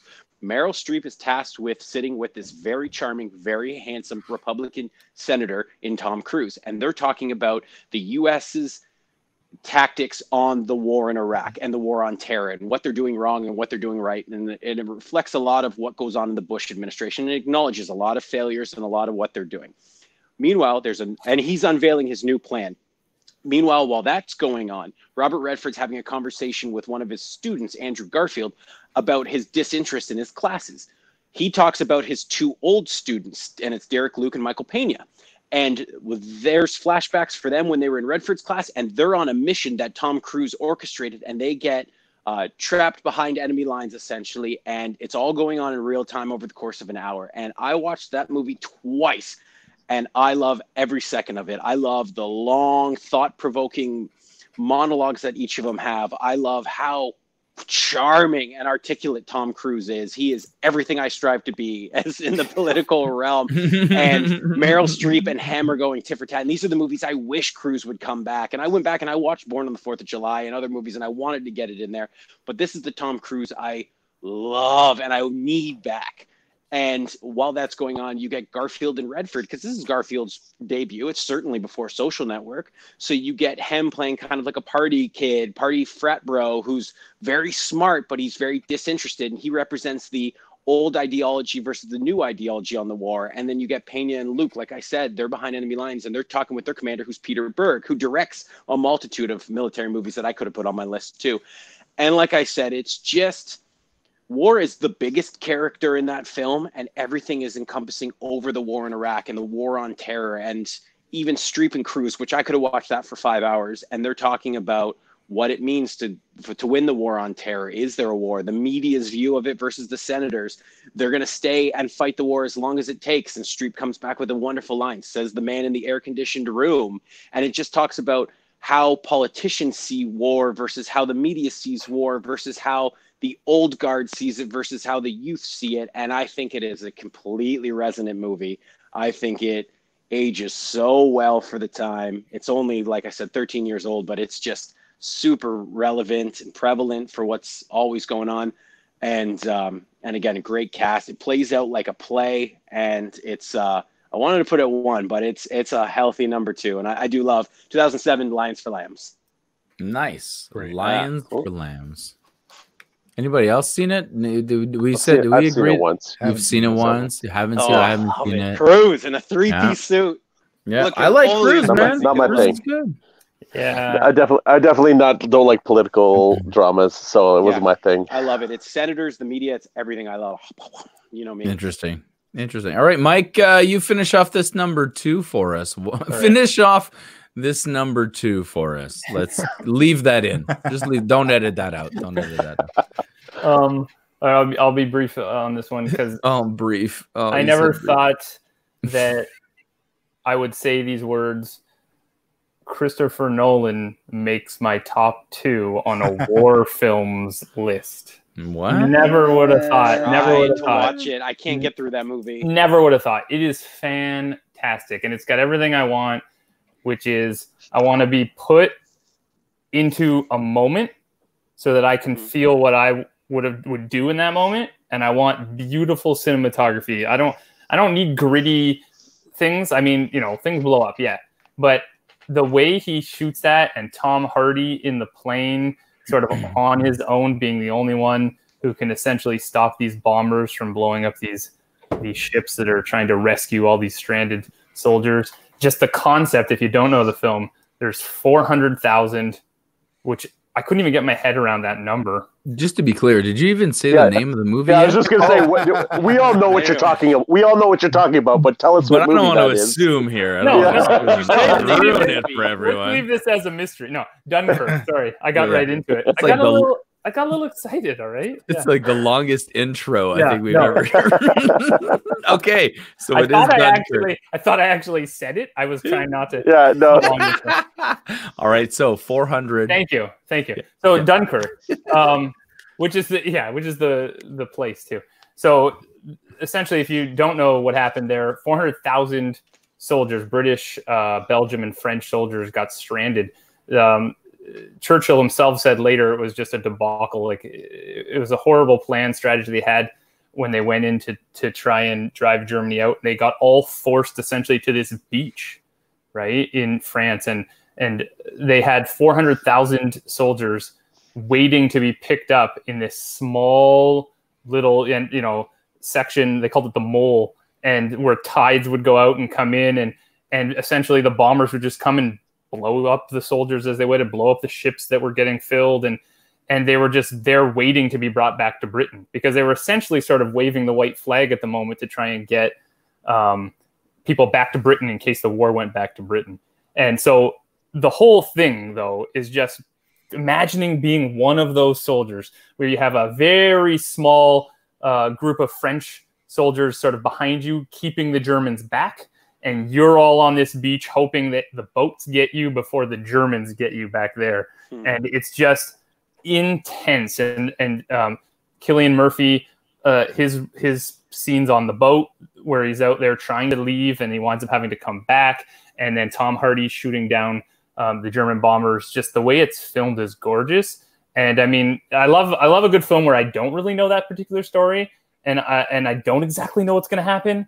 And I'm kind of like, are they going to get out? Like, I mean, obviously they're going to get some of them out, but you're just like, how many are going to get out? And it's how? Just, and And essentially though, I mean, you got to see it, but essentially the craziest part about that is that they enlist civilians, right? With their little rinky-dink boats, their yachts and their fishing trawlers. And they come help rescue all these thousands of soldiers. And that's just, you get that moment of like, oh man, that's what it's all about. Right. And so that movie, just gorgeous. Just insane. Gorgeous. Yeah. Christopher Nolan. I looked forward the other day when we were like talking about doing this topic, and I said, I should probably watch some more, war movies and stuff. And Mike, as we were saying before, but I'm not into watching old movies, so I'm going to find a new war movie. And I was like, I know Dunkirk is new. And so I'll probably put that on my to-do list for sure. That sounds like a good one. And, I saw it twice in IMAX, and it was incredible. Nice. Yeah, that would have been great. Yeah. Nice. That would have been great. Great companion movie to it is The Darkest Hour. Darkest Hour, it's perfect. Which was released the exact same year, a few months later, and that's got Gary Oldman playing Winston Churchill. And it's set right at the exact same time. Is going on. Well, you know what? So it's the political side of that event. And you know what's funny that you say that, sort of full circle here. I was watching The Great Escape and I started looking it up because it felt very slapsticky. So I wanted to see the history behind it. The main guy there, I want to say his name is Bartlett. Something like that in Great Escape. In real life, he was captured he was a pilot over Dunkirk. He got captured and put into a German prison camp in Dunkirk. So I was like, oh my God. That's crazy. Yeah. That's crazy. A lot of stuff happened at the same time, apparently. Whatever. Let's take a look at number one. But before we do that, we are heading into our honorable mentions. This is where we name the 3 movies that almost made the list with no explanations, no reviews, no nothing except for those ones where we feel like we really need to say something. But say the title of the movie. That's right. Yeah, it's important to talk about. Make sure. Very importantly. So in real life, these 3 would make my top 5 war movies of all time. So this is my actual real war movie list. But I'm gonna explain. Bridge on the River Kwai. Great. Platoon. Okay. Full Metal Jacket. Oh. All right. Full would have been on your list, but you already Honorable mention for me, 300. Sure. Gangs in New York. Yeah. And Edge of Tomorrow. Nice one. I'm glad you said it because I wrote it off, but awesome. It's a great movie. Cool. Yeah, Gangs in New York is it's a war, like it's a gang war, and that's why I really wanted it. Of course. I wanted it in the top 5 just for the fact that it wasn't a war movie. I was like, I'm gonna squeeze it in there. But I'm making my top 1 now again. Here. All right, sorry. Next, honorable mentions: MASH, yes, Behind Enemy Lines, and Hotel Rwanda. Oh, cool. Yeah. Just a fun fact I was going to mention earlier, and I totally forgot. You mentioned MASH. So Hawkeye from MASH. During the thing, he says, I'm named after Hawkeye from Last of the Mohicans. His dad was a big fan of the novel, and that's where he got his name from. I found that out this week. I was like, awesome. Hawkeye from MASH is named after Last of the Mohicans. That's great. Tie-ins. General Desmond. I went Last Samurai, War Dogs, and let's have some fun. I went Independence Day. Sure. Yeah. It got the edge over Edge of Tomorrow because I'm like, I've seen this movie 200 times. At least he put it on honorable mention. Yeah. This was legit. Talk about this. Okay. Braveheart. Mm-hmm. Starship Troopers. Yes. And Inglourious Bastards. Yeah. Nice. Yeah, it is funny listening to a podcast. I just want to say, I keep pointing this way, but I do want to say how much Edge of Tomorrow borrowed from Starship Troopers, the exosuits, the aliens, all that. So Edge of, I always think Edge of Tomorrow is like the proper Starship Troopers. If it, the proper, yeah. You want to just an example of like propaganda, showing propaganda. Yes. That's military propaganda. Amazing. Yeah. All right, down to the number ones. Top number 1. I can't even talk anymore. Top war movie. Number 1 top war movie. I chose this list because basically to talk about this movie. Where's that all AB screen button here? Let me get it ready. All AB all the time. All AB all the time. This movie, I'll give a little preface for this movie. This movie, I grew up loving Vietnam movies, watching Vietnam shows. I loved Tour of Duty. And this movie would always come up, and it was a forbidden fruit for me because my mom would not let me watch this movie. She refused to let me watch this movie. And I never understood why. I'm like, why wouldn't you let me watch this movie? And she finally she told me, she was like, oh, there's really explicit sex scenes in this movie, and so I don't want to let you watch this movie.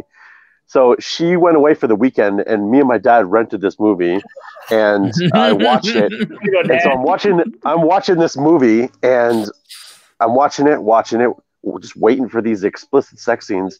Movie ends.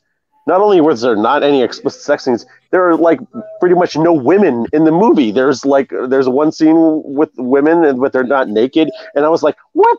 Like, there's no explicit sex scenes there. So I confronted her about it, which I shouldn't have because it busted me.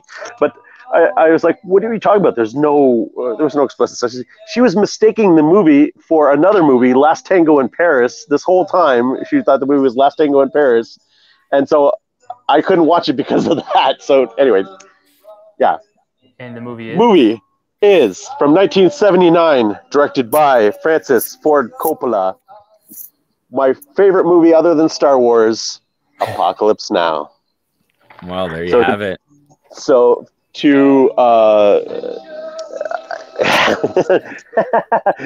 it definitely has my favorite, pretty much my favorite 15 minutes of any film ever, and that's pretty much at the end of the movie when Martin Sheen is preparing to go up to kill Colonel Kurtz. I can just give a little summary of it. The movie is about Vietnam. It's the story of Martin Sheen, who plays Willard, who is going down the river to basically assassinate Colonel Kurtz, who has lost his mind. And so the story is based on a novel by Joseph Conrad, Heart of Darkness, which is in the book, it's journey down the Congo to take out again Mr. Kurtz. The story is about descent into madness, and it's about Willard's descent into madness. And as we go down the river, he starts to slowly confront his darker side, slowly confront his demons, his previous past demons. Things get crazier and crazier as he goes further on down the river, until the point where he has to confront Kurtz. And so the last 15 minutes is when he's preparing to fight Colonel Kurtz. There's the shot that just doesn't matter. Every time I see it, I get goosebumps. I send gifts to these guys in the thread, and I get goosebumps seeing it. It's Martin Sheen coming out of the water, face painted up. There's the lightning flashing over the smoke on the water. His face is like split $1 trillion in that scene. His face is half covered in darkness, half showing, and it's the greatest. It is the greatest thing I've ever seen on any film. I love it more than anything. And then so it furthers that thing where it has the duality, and it always keeps him in shadow, half in darkness, half in shadow, up until the point where he goes to kill him, and he's completely in shadow. All he sees is his black silhouette, where he's completely gone dark. He's embraced his darkness. He's ready to kill Colonel Kurtz, and I cannot say enough about this movie. So I wasn't going to watch this movie because I've seen it a million times in preparation for this. Not only did I watch this movie, but I also watched the incredible documentary Hearts of Darkness, partially directed by his wife, and it shows the insane things that went into the making of this movie. This movie took almost a decade to make. Francis Ford Coppola basically almost bankrupted himself. He took the money that he made from the Godfather movies and poured it all into this, and basically almost lost everything making this movie. You have to watch the documentary to go through all the things that he went through, but it's insane the amount of stuff that he had to go through to make this film. It's basically Francis Ford Coppola went through his descent into madness to film this movie about a descent into madness, and man, yeah, it turned out amazing. I love this movie more than anything. Addendum to my just to finish up, my addendum to my first story, my first part of the story. So a couple of years ago, they released the Redux version of this film, right, which has some really big scenes in it. There's I think 3 really large scenes that got cut from the movie that they added back into it. One of the scenes is with the Playboy Playmate, which the 2 Playboy Playmates are naked through the entire scene. So there ended up being nudity in this one's for you, now. After all, so I'm sitting there watching the Redux, laughing my ass off because there's finally nudity in Apocalypse Now after all these years. My mom has beef now. Mom's always right. Maybe your mom was friends with Francis Ford Coppola and she saw an advanced copy. She knew. Yeah, she just saw the Redux version first, and she was like, "I don't know, maybe you should cut some shit out for the movie." I do like the Redux. I do like the scenes, but I prefer the original version's 1,000 times better. 1,000 times. So, there you 1,000 times better.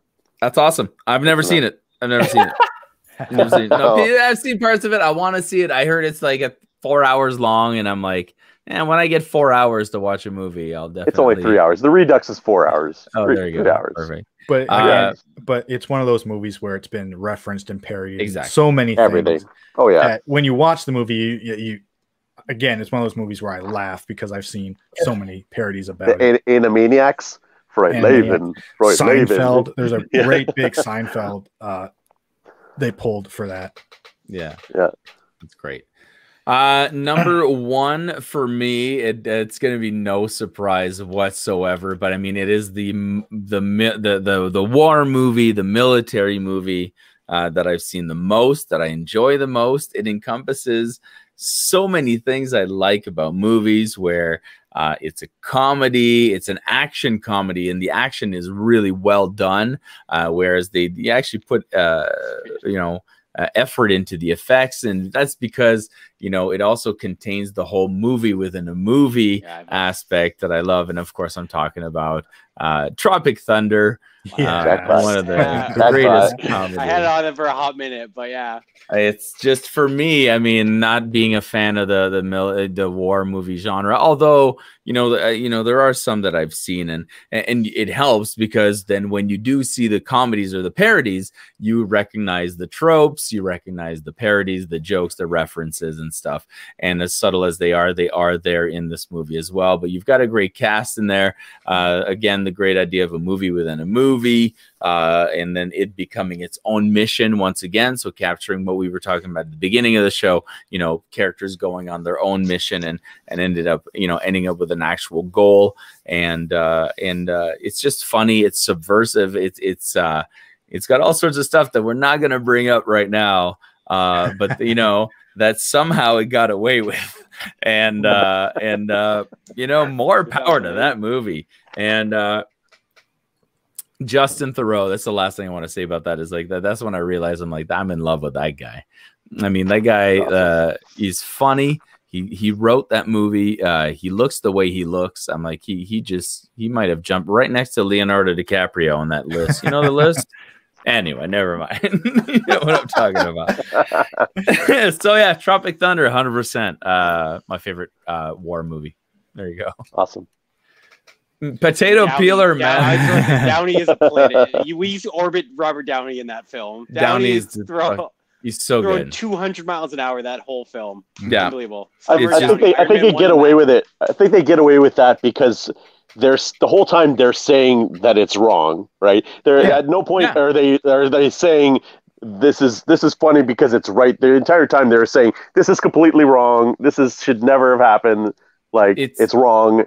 That's why, like, because it's the whole thing where it's the whole reason Homer Simpson can say something really, really inappropriate on The Simpsons, because you're supposed to look at him and go, yeah, but he's an oaf. He's an idiot. He's an idiot. And this is what idiots say. This actor, Robert Downey Jr., plays an actor who takes everything to the extreme. So even when he played the Irish character, he went to the extreme. And even when he played the other character, he went to the extreme. So of course, if he's going to play the black character, he's going to be the type of guy who goes for that, because most actors would be like, nah, I'm good. I'm not going to do that. He's like, yep, I'm in.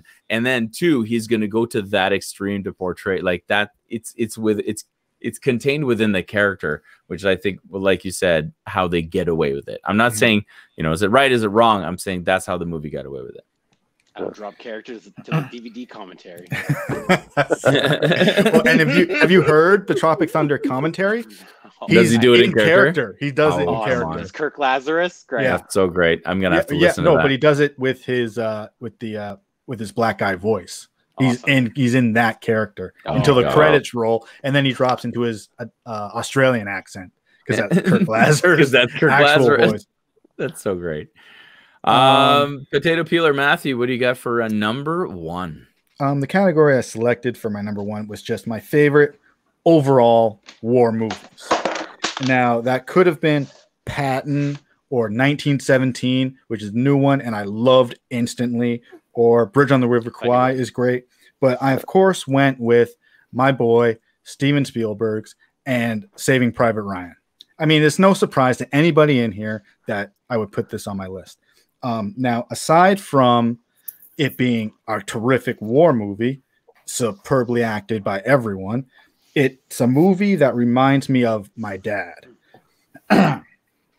We're recording this just a couple of days after Father's Day, and I put it on. I think it was that Sunday, and it just reminded me of my dad. It is one of his favorite movies of all time. So the movie came out in and I'm really not going to be talking about the movie. I'm going to be talking about my dad's love for this movie. The movie came out in 1998 and would have came out on DVD. I think I looked it up. It was November of 99. Now, between 98 and 99, we went to go see The Phantom Menace, summer of 99. that was the last movie he saw in theaters for like a decade. He was just done. He's a heavy smoker, so to get up and go out to have a cigarette and then miss a whole bunch of the movie was, he's done with it. So when we got this, we must have gotten this movie for him. His birthday is in November, so we must have gotten Saving Private Ryan for him on DVD for his birthday in November. And while Phantom Menace was the last movie he saw in theaters, this one solidified it as being, I don't have to go to the movie theater ever again, because I have this on DVD. I have it on, a relatively big TV and a surround sound system that he always thought put movie theaters to shame. He's like, I don't have to go to the movie theaters ever again. And now my dad has like a very interesting rating system when it comes to movies. There's two extremes. One is that movie sucked, or that movie was unreal. And those are his two. That's his thumbs up and thumbs down. Unreal. Unreal is the end. I love that. You can hear. I send him Blu-rays for his birthday and Father's Day and any holiday I can think of for him. And I get a call from him later on. It's like, that movie was unreal. And it's usually movies that have been in theaters he doesn't see. So I get to go. So I send him them and get the fresh take from him. Now, and I know how unreal Saving Private Ryan was because we got it for him for his birthday in November. That Christmas, we had some family members over, and anytime somebody came in through the door, it was, have you seen Saving Private Ryan? It's unreal. Let me show it to you. And he threw it on the DVD, and we watched the invasion of the landing of Omaha Beach. And that scene for a long time became his go-to when it's like we bought a new TV.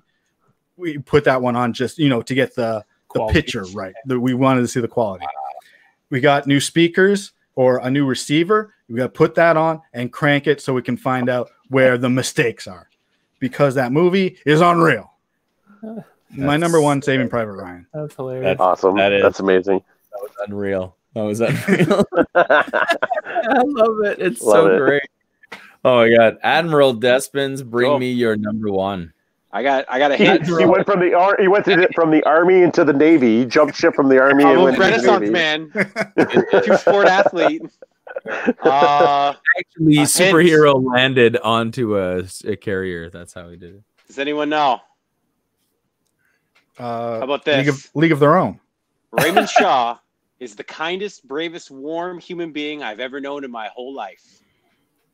My movie is one that I think holds up perfectly. I did it as soon as you said, I was like, I'm going to go back. I'm going to watch the original 1962 and the remake 2004. And I needed a cigarette after that because I thought that was amazing. Two together and a remake that I think holds up and very different. And I'm talking about my number one being 1962's The Manchurian Candidate. Oh, yeah. Wow. I rewatched that film, and again, you want to talk about a film 50 years ago, 50 plus, that holds up completely. I love that the fact that Frank Sinatra's in it, and he plays a major in the army, and it's in the Korean War, and Lawrence Harvey is Raymond Shaw. And what happens is they are brainwashed, and obviously it stood the test of time as far as references in pop culture, so much so in Civil War and throughout the 2016 presidential election, where you could have a country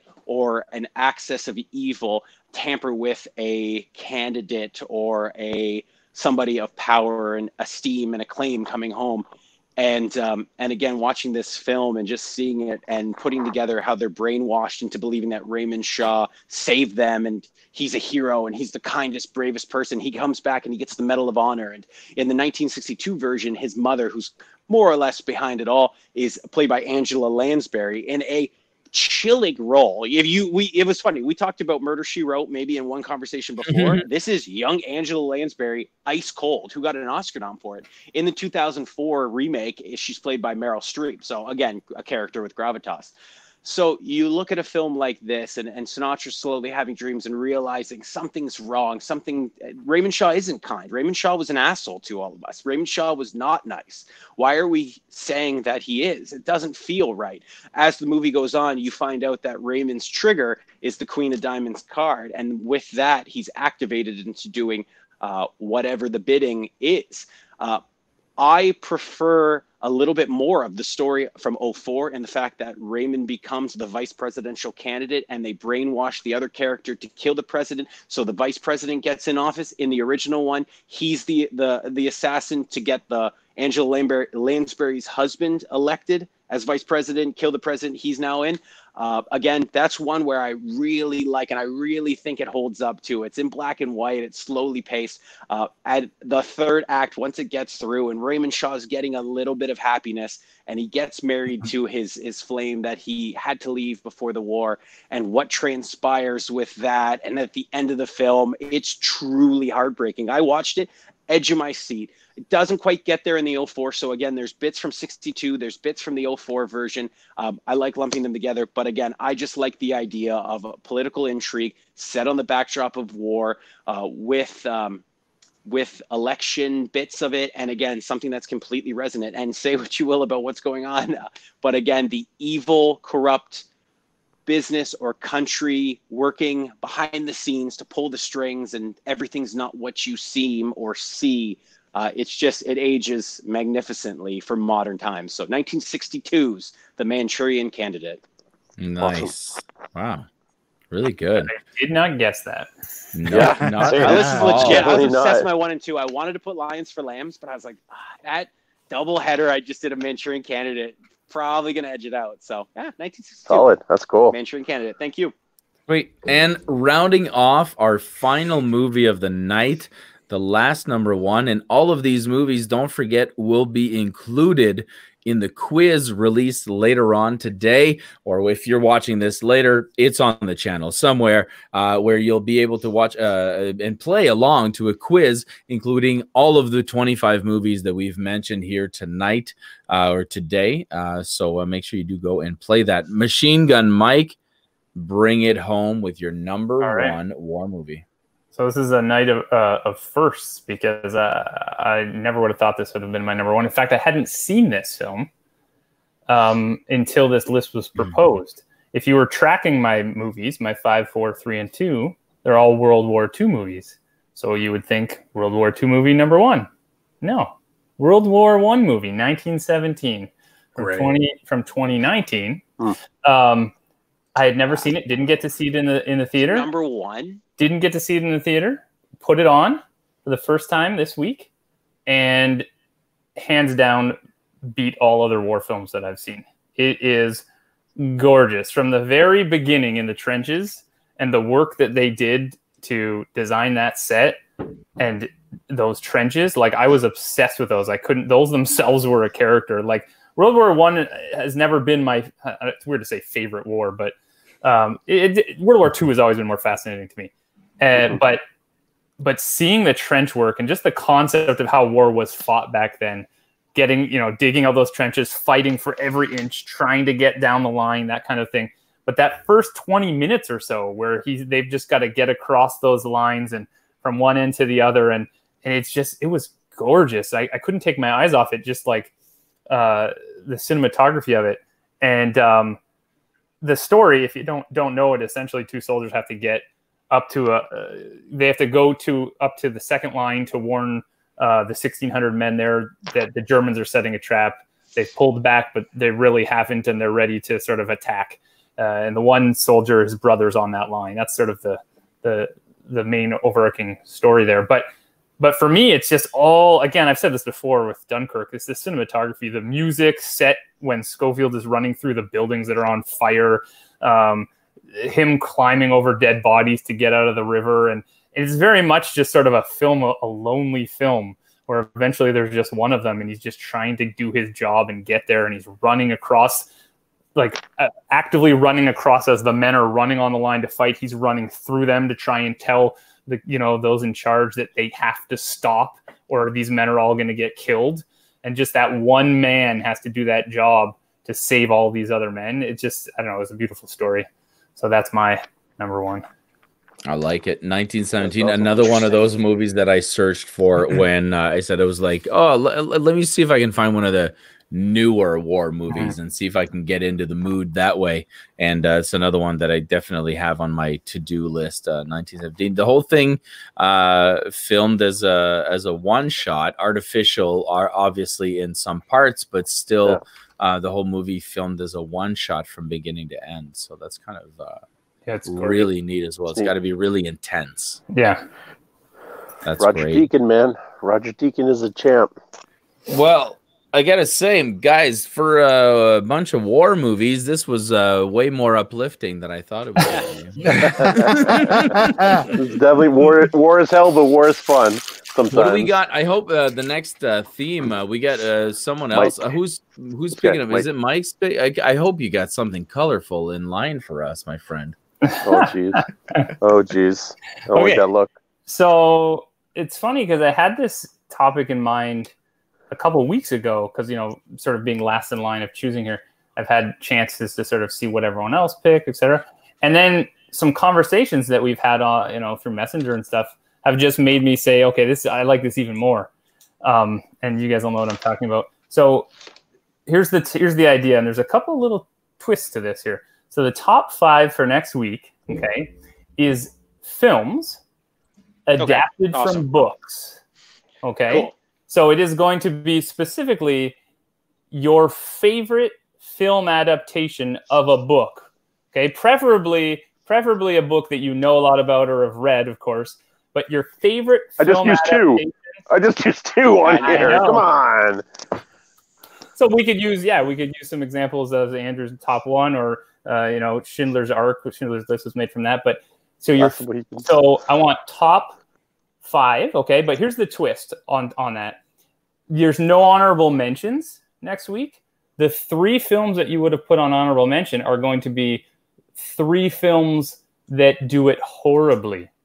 So I want top 5 films, okay, that you love, but the 3 are going to be 3 films that they got it wrong, way worse than the book, just destroyed it. You love the book so much more. Because that's what I know why you did that one. That's what everyone always think about that one. Matt does too. The first thing people say is, "Oh, the book was better." So I want you can't talk about it. This guy knows what I'm talking about. That's the twist next week. Okay, I don't know if I've read 8 books. I know, right? Well, you got a week. I don't get your library. I don't want to drop a spoiler, but you're going to expect a lot of graphic novels to show up. Oh, baby. I didn't think about that. Okay. All right. I like that. All right. So that's it. That's your top 5 war movies. Make sure you let us know what your top 5 is in the comments, because we always love to see the ones there's always one. Do you ever guys notice that in the comments? There's always that one that you go, oh yeah, shit, I hadn't thought about that one. That's a good one. So make sure you let us know, and then tune in, of course, for the quiz, the companion quiz later on, and then next week we've got your top 5 book adaptation and worst book adaptations as well. All right, thanks, guys. That was great. Have fun, guys. Thank you very much. Say bye, everybody. Say goodbye. Bye, everybody.